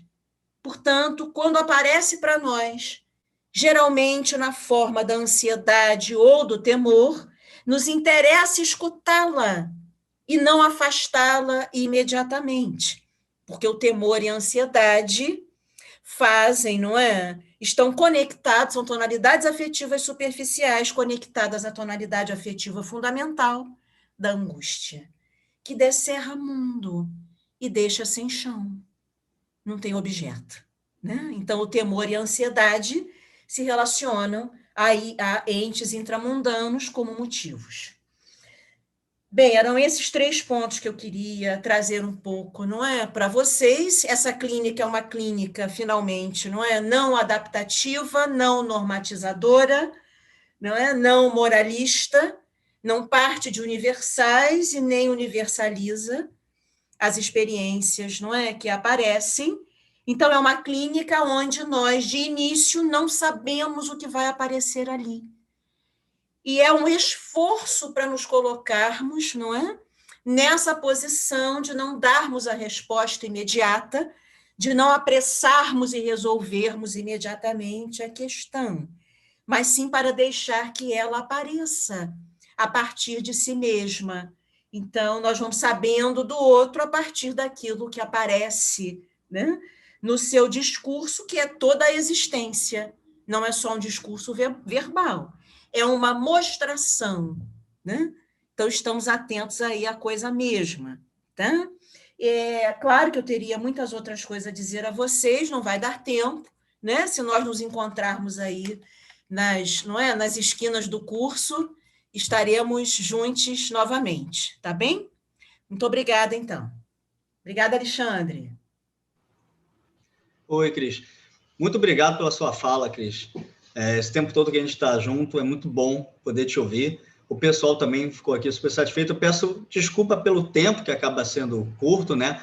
Mas eu acho que a gente pode fazer um outro evento mais à frente, aberto com você. Até porque a Cris lançou esse livro aqui, que eu tenho uma das capas aqui, né? Que é o Depressão, Doença ou Fenômeno Epocal. Isso é fresquinho, esse livro. Saiu há pouquíssimo tempo. Essa aí é a capa mais recente? Essa mais recente. Você está sem áudio, Cris. Você consegue abrir ou eu tenho que clicar de novo? Tá. Vê agora. Não? Vê agora. Foi. Agora foi. Eu desliguei, né? Só estou mostrando para o pessoal a capa, né? Tem uma pintura do Egon Schiele, que é um pintor austríaco. Ele morreu aos 28 anos de gripe espanhola, né? Então, essa capa aqui, Depressão, Doença ou Fenômeno Epocal. Esse livro é fruto do meu pós-doutorado na Universidade de Évora. E eu adoro quando as pessoas leem, dão opinião, falam o que acharam, né? Se gostaram ou não. É muito bom. Para quem escreveu, é ótimo esse retorno, tá? Então, já vou até anunciar. Quem se matricular no curso, quem já está matriculado, a gente já tem um quantitativo bom de alunos, vai ganhar o livro da Cris, que é esse daí, nessa capinha branca, tá? Que essa aqui é outra capinha, e o meu livro do Identidade de Gênero. Esse aqui a Cris está mostrando branquinho, mas na prática, o conteúdo são esses aqui, só que esse da capa branca, né? Então, os que se inscreverem e os que já estão inscritos vão ganhar essas 2 obras aí, que eu acho que são bem importantes para a gente pensar não só os fundamentos dessa clínica, né, desse pensar, dessa atitude, mas ver isso a partir de algum lugar também que se desdobra um lugar mais concreto, né, ali as questões de gênero e tudo, e com a crise uma discussão da depressão, a doença focal, pensar a área da técnica, né, o tédio, essas discussões aparecem na obra. Pessoal, vou tentar ler algumas perguntas agora, são muitas. Eu agradeço a atenção de vocês, a gente está com 374 pessoas. Peço que vocês ainda não saiam, porque as perguntas, às vezes, a gente consegue abordar alguma coisa ali que não foi falada. O link da presença já está no chat, tá? Não deixem de marcar. A especialização, o link foi passado aí também no início, eu falei sobre ela.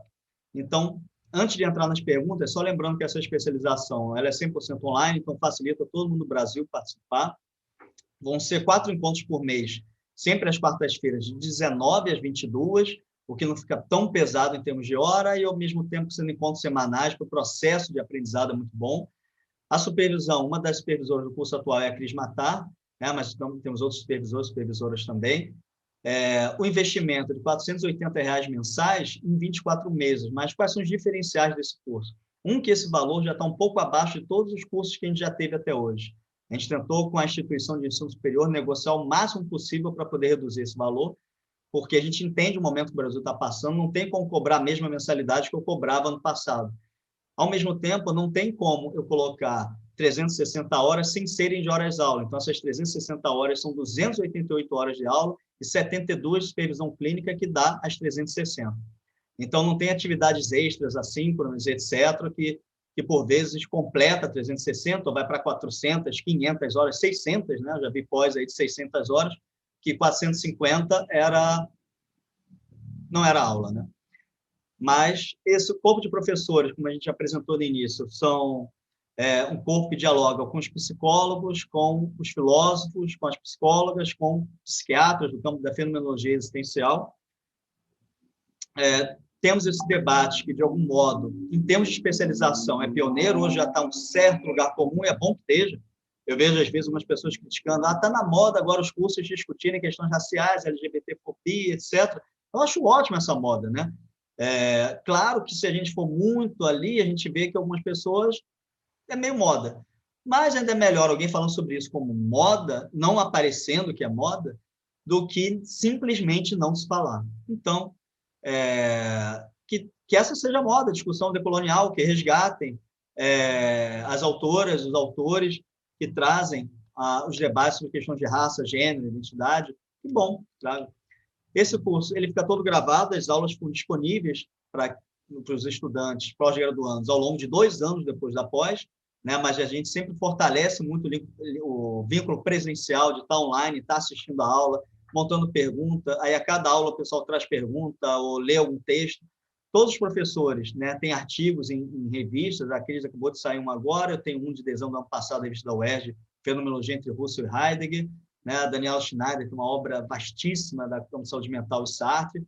Então, pegar os artigos desses professores e poder dialogar com eles, eu acho que é muito rico. Gilvan Casanova são tradutores do alemão de Nietzsche e Heidegger, né? Então, se vocês pegarem boa parte das obras da filosofia, vocês vão achar o nome do tradutor Casanova ou Gilvan, escritos por eles também, obras autorais deles. Aí, acho que é isso mais importante, né? Se vocês tiverem de dúvida também, a gente está sempre à disposição, tem os links, tem tudo, olhem lá no site. Eu não sei se eu perdi aqui alguma coisa, mas vamos algumas perguntas. Tem uma do Igor, né? Mas essa a Cris respondeu, né? Teve até um diálogo ali muito bom no chat, da sexualidade patológica, não. E isso, dessa pergunta do Igor, eu já emendo com outra pergunta ali de alguém que falou sobre o que seria natural. Não, nada é natural. Nada no existente humano é natural. Nem corpo dito biológico, sexo, desejo, instinto, nada é natural. É tudo a partir dessa relação indissociável, co-originária, homem-mundo, nessa rede de significados, né, previamente dados por esse mundo.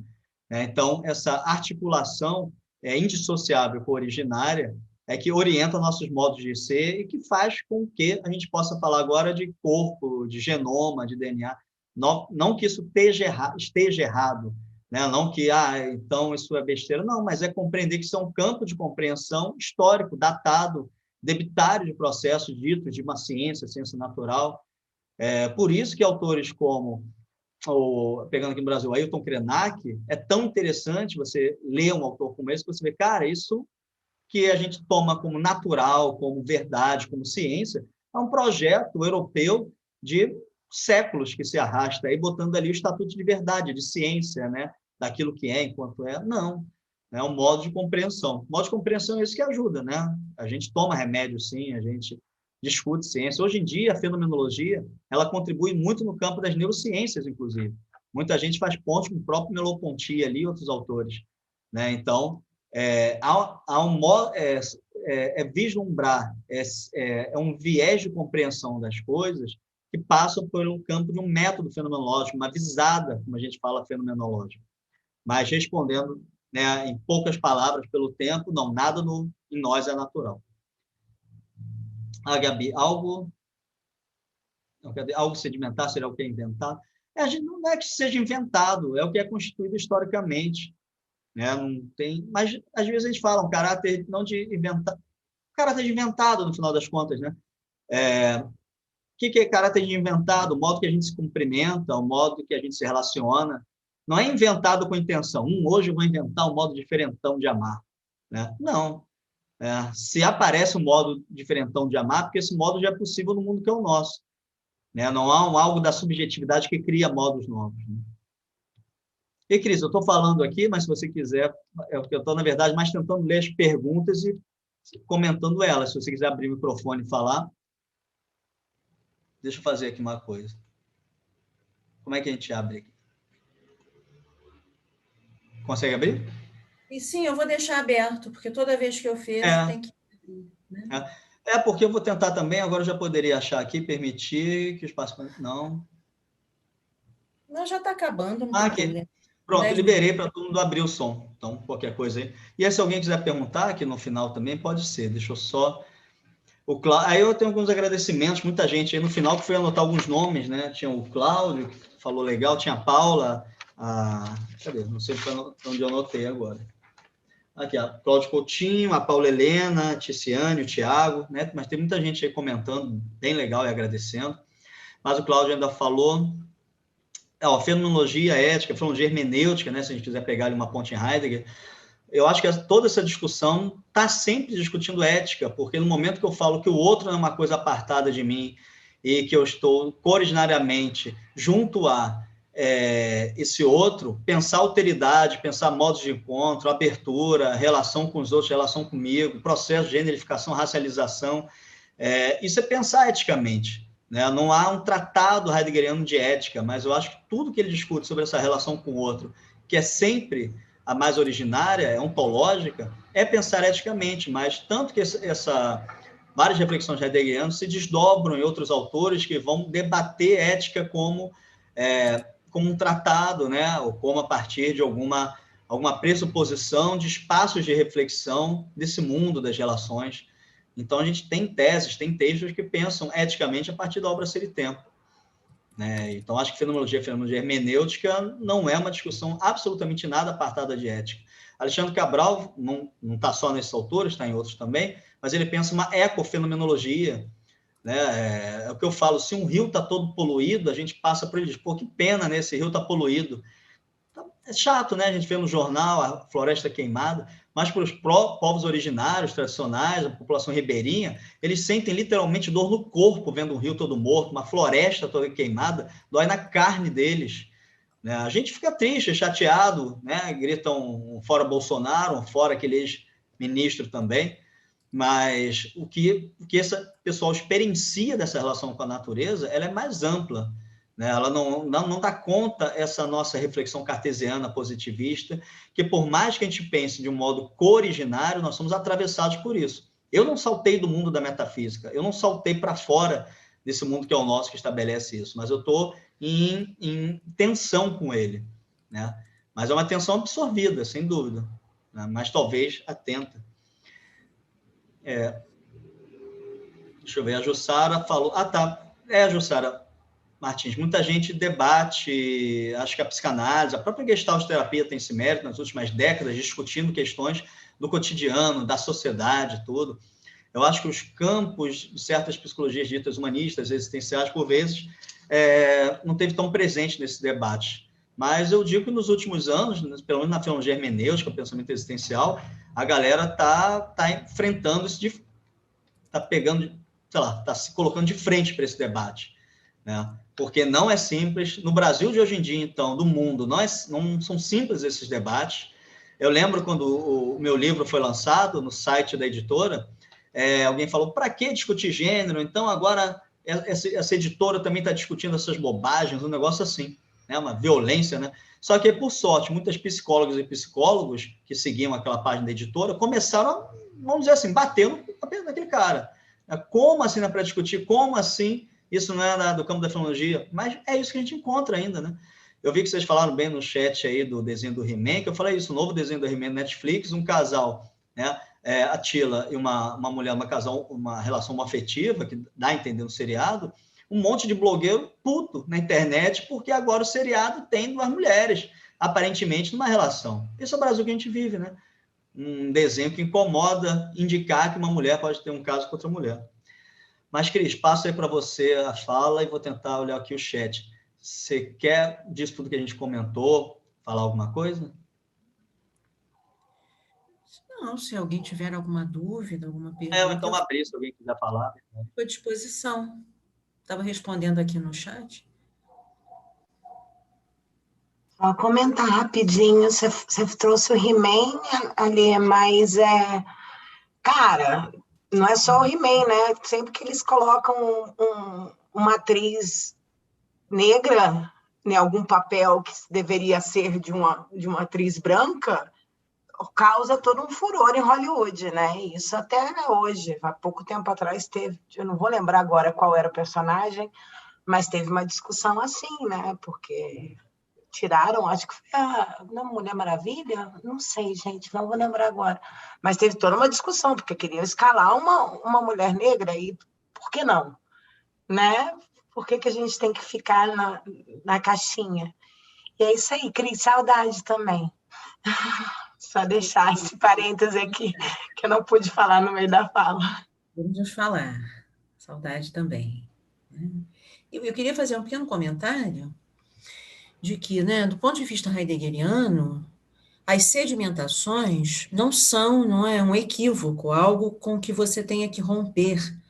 A técnica moderna, não é uma ameaça, mas ao mesmo tempo o uso, dos instrumentos numa era tecnológica é inevitável. Eles facilitam a nossa vida, e o problema para o Heidegger é que a gente não permita que essas situações sedimentadas não sejam pensadas mais. A questão para ele é o pensar meditante, porque nós estamos tomados, encharcados, e totalmente numa correspondência com o que ele chama de pensamento calculante, ou pensamento técnico calculante. O perigo para ele é que a nossa essência, que é existência, se confunda com algo técnico, já dado, funcional.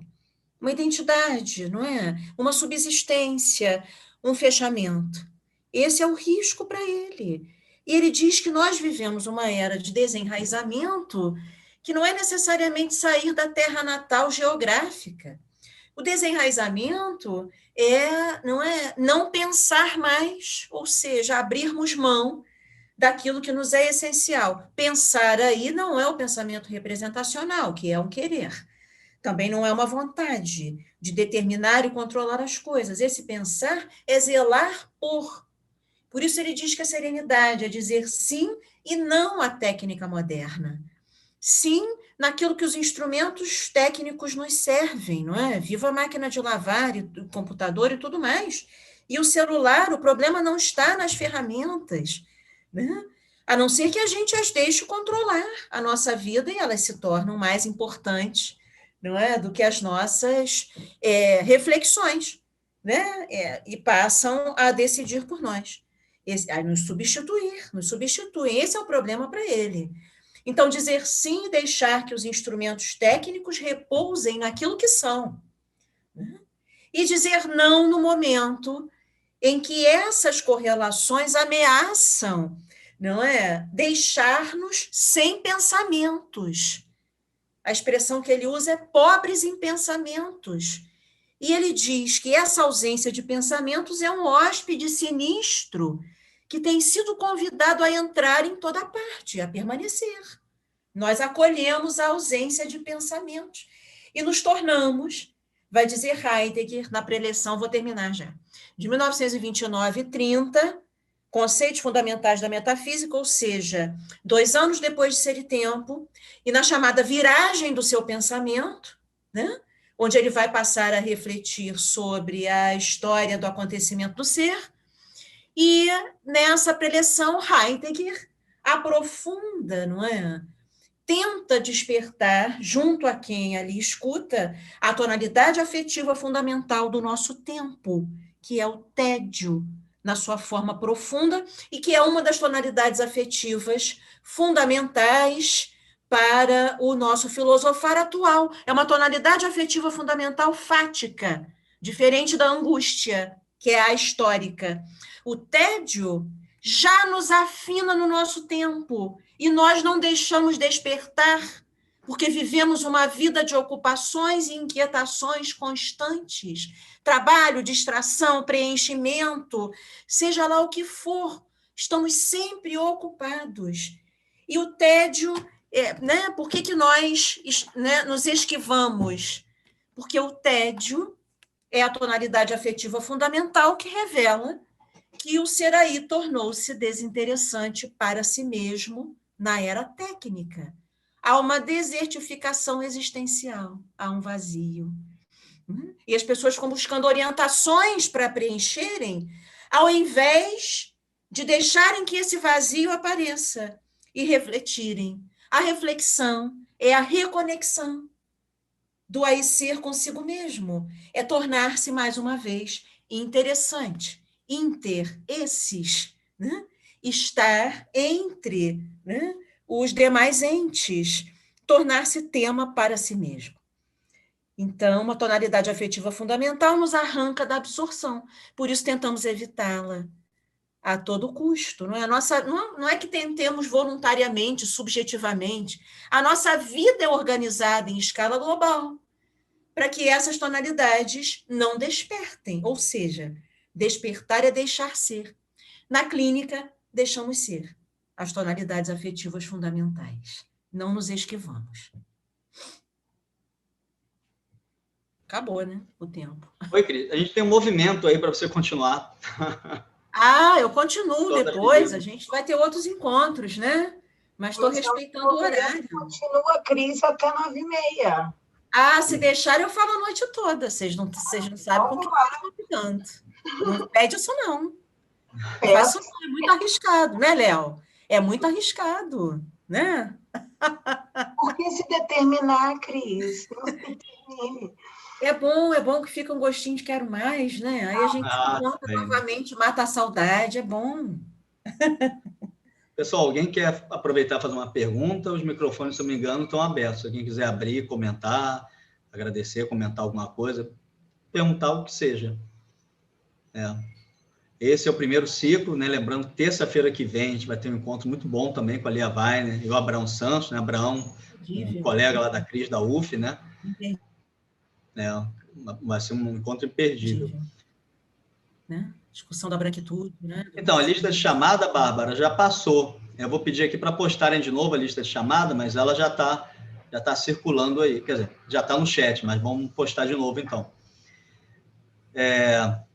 E tem a gravação, pessoal, né, Alexandre? Quem compareceu aí já recebe também o certificado, não é isso? Não sei. Sim, o certificado, a gente tem uma série de seminários, né? Então, o certificado é feito a partir dessas listas de presenças ao longo dos encontros. Tem que ter pelo menos 75%, alguma matemática ali próxima, óbvio, e o certificado vai ser emitido, mas ao final. O último evento nosso é dia 8/9, que é exatamente o lançamento da pós. Então, aquele último encontro vai ser uma aula aberta com Alexandre Cabral e a Maíra Kline. Então, vai ser um evento bem especial também, e após isso, a gente vai consolidar o total de presenças e enviar os certificados. Quanto às gravações, eu estou, na verdade, tendo que ver exatamente como é que a gente vai fazer com os vídeos, né? Hoje o encontro foi gravado, eu sei que dá vontade de rever, né?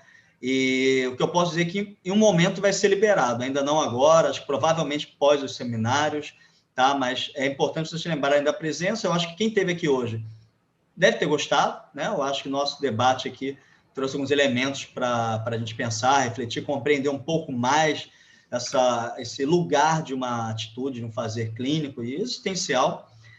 Então, o chat é muito rápido aqui. Eu estou tentando ver. Tem alguma pergunta aqui que eu tenho que fazer? O pessoal está agradecendo. Agradeço vocês, Jussara, já tinha falado antes. Obrigado, Kevin. Já saiu. Então, vai ficar gravado, a gente vai disponibilizar ainda, provavelmente durante essas semanas ou assim que terminar os seminários. Mas como vocês todos estão inscritos, vocês vão receber, tá? Por e-mail, link, tudo direitinho. Quem não está, nesse momento, inscrito, né, minha sugestão é fazer a inscrição, porque pode ter recebido o link, eu deixei o link mais ou menos aberto para quem quisesse entrar. Então, minha proposta é que vocês passem adiante o link para poderem também participar dos próximos seminários. Se inscrevam nessa página da NUCAF, né? Postei agora. É isso, pessoal. Eu agradeço, Cláudia, aí, colega querida também, tudo bom? Posso ler aqui uma pergunta aqui, Vitor, eu falo disso no livro, tá? Se você fizer a especialização, vai ganhar. Eu falo de melancolia, tédio e depressão, ok? Depois a gente pode trocar também aí, umas figuras, né? Porque tem algumas perguntas que vão ser muito extensas até para a gente entrar agora. Eu realmente queria tentar... A gente teria que fazer outro encontro, né? Não vai faltar oportunidade. Especialização vão sendo sanadas, né? As então, dúvidas. eu vou trazer para a roda a pergunta que eu ia chamar a atenção aqui no chat. Não sei. Então, a gente finaliza com ela, então. Tá eu perdi o nome da pessoa, porque eu copiei a pergunta para não perder, senão o chat vai muito rápido. Foi muito rápido, eu não vi. Eu até escrevi um comentário para você, Cris, no privado, e eu acho que não chegou. Depois a gente foi, Flor? Qual? Foca, relaxa. Depois você me fala. Mas então... Eu coloquei meu Instagram aí, vocês viram? Tá, beleza, eu tenho já. A gente já tá, né? Deixa eu colocar meu e-mail também. Deixa eu ler a pergunta. Não sei quem, desculpa, não sei quem foi. Professor, o que seria liberdade nessa perspectiva? Não seria pura e simplesmente escolha, certo? Se somos no mundo e não a parte dele, o que seria ser livre? Teria algo a ver com identificações? Se sim, como ficam as identificações com as estruturas de opressão no sentido de se deslocar para o lugar do opressor? Eita. Tá, eu acho que essa pergunta tem umas 2 perguntas dentro, pelo menos. Deixa eu ver se eu não estou com ela aqui, não. A liberdade, pessoal, pelo tempo, né, ela não é uma liberdade por vontade, por querer, né? Me faço livre, sou livre, hoje decidi ser livre. Se a gente quiser dialogar agora também com as estruturas de opressão, com os processos de subjetivação que atravessam a todos, essas estruturas constituem essa nossa subjetividade, né? E ela alimenta, possibilita muito do nosso repertório, né? De ser, de estar no mundo, de existir. Mas ela não, as últimas consequências, nos prende, nos anula. Pensar liberdade, porque a gente tende a pensar de modo ôntico, né? De modo concreto, né? Eu sou livre, né? O grande problema é achar que somos livres, né? O que é o homem do neoliberal, o que é o homem do Uber, do entregador, que somos todos nós, no final das contas, é achar que somos muito livres, exatamente não sendo, né? Porque eu sou muito livre, sou muito autônomo, por isso tudo eu escolho, é isso que eu quero. E tem o diálogo da meritocracia, tem o diálogo de pensar que cada um está no lugar que quer, que está porque quer, né? De modo algum é isso, pensamento existencial não é isso que está falando. Eu acho que é uma certa leitura, por vezes, de Sartre, que aponta para esse lugar de uma certa escolha, é quase uma autoajuda, e de modo algum é isso que estava em Sartre, menos ainda em Heidegger, um pensador que, como Sartre, mas acho que radicaliza questões ontológicas ali, liberdade como possibilidade para a possibilidade do existir humano que originariamente é indeterminado, mas sempre se vendo situado, posicionado em meio aos limites fáticos do tempo que é o dele. A gente tem umas aulas para discutir o tema liberdade, né? Então eu confesso que não teria como discutir muito mais aqui, se aqui Cris quiser ampliar, mas eu acho que eu consegui destacar aqui algo que eu acho importante para pensar liberdade. Estava vendo tantas coisas aqui, né? Tantas questões interessantes, que pena. Depois talvez a gente possa até responder por e-mail, não sei, né? Ou as pessoas podem escrever. Eu coloquei meu e-mail aí e meu Instagram. Fique à disposição, né?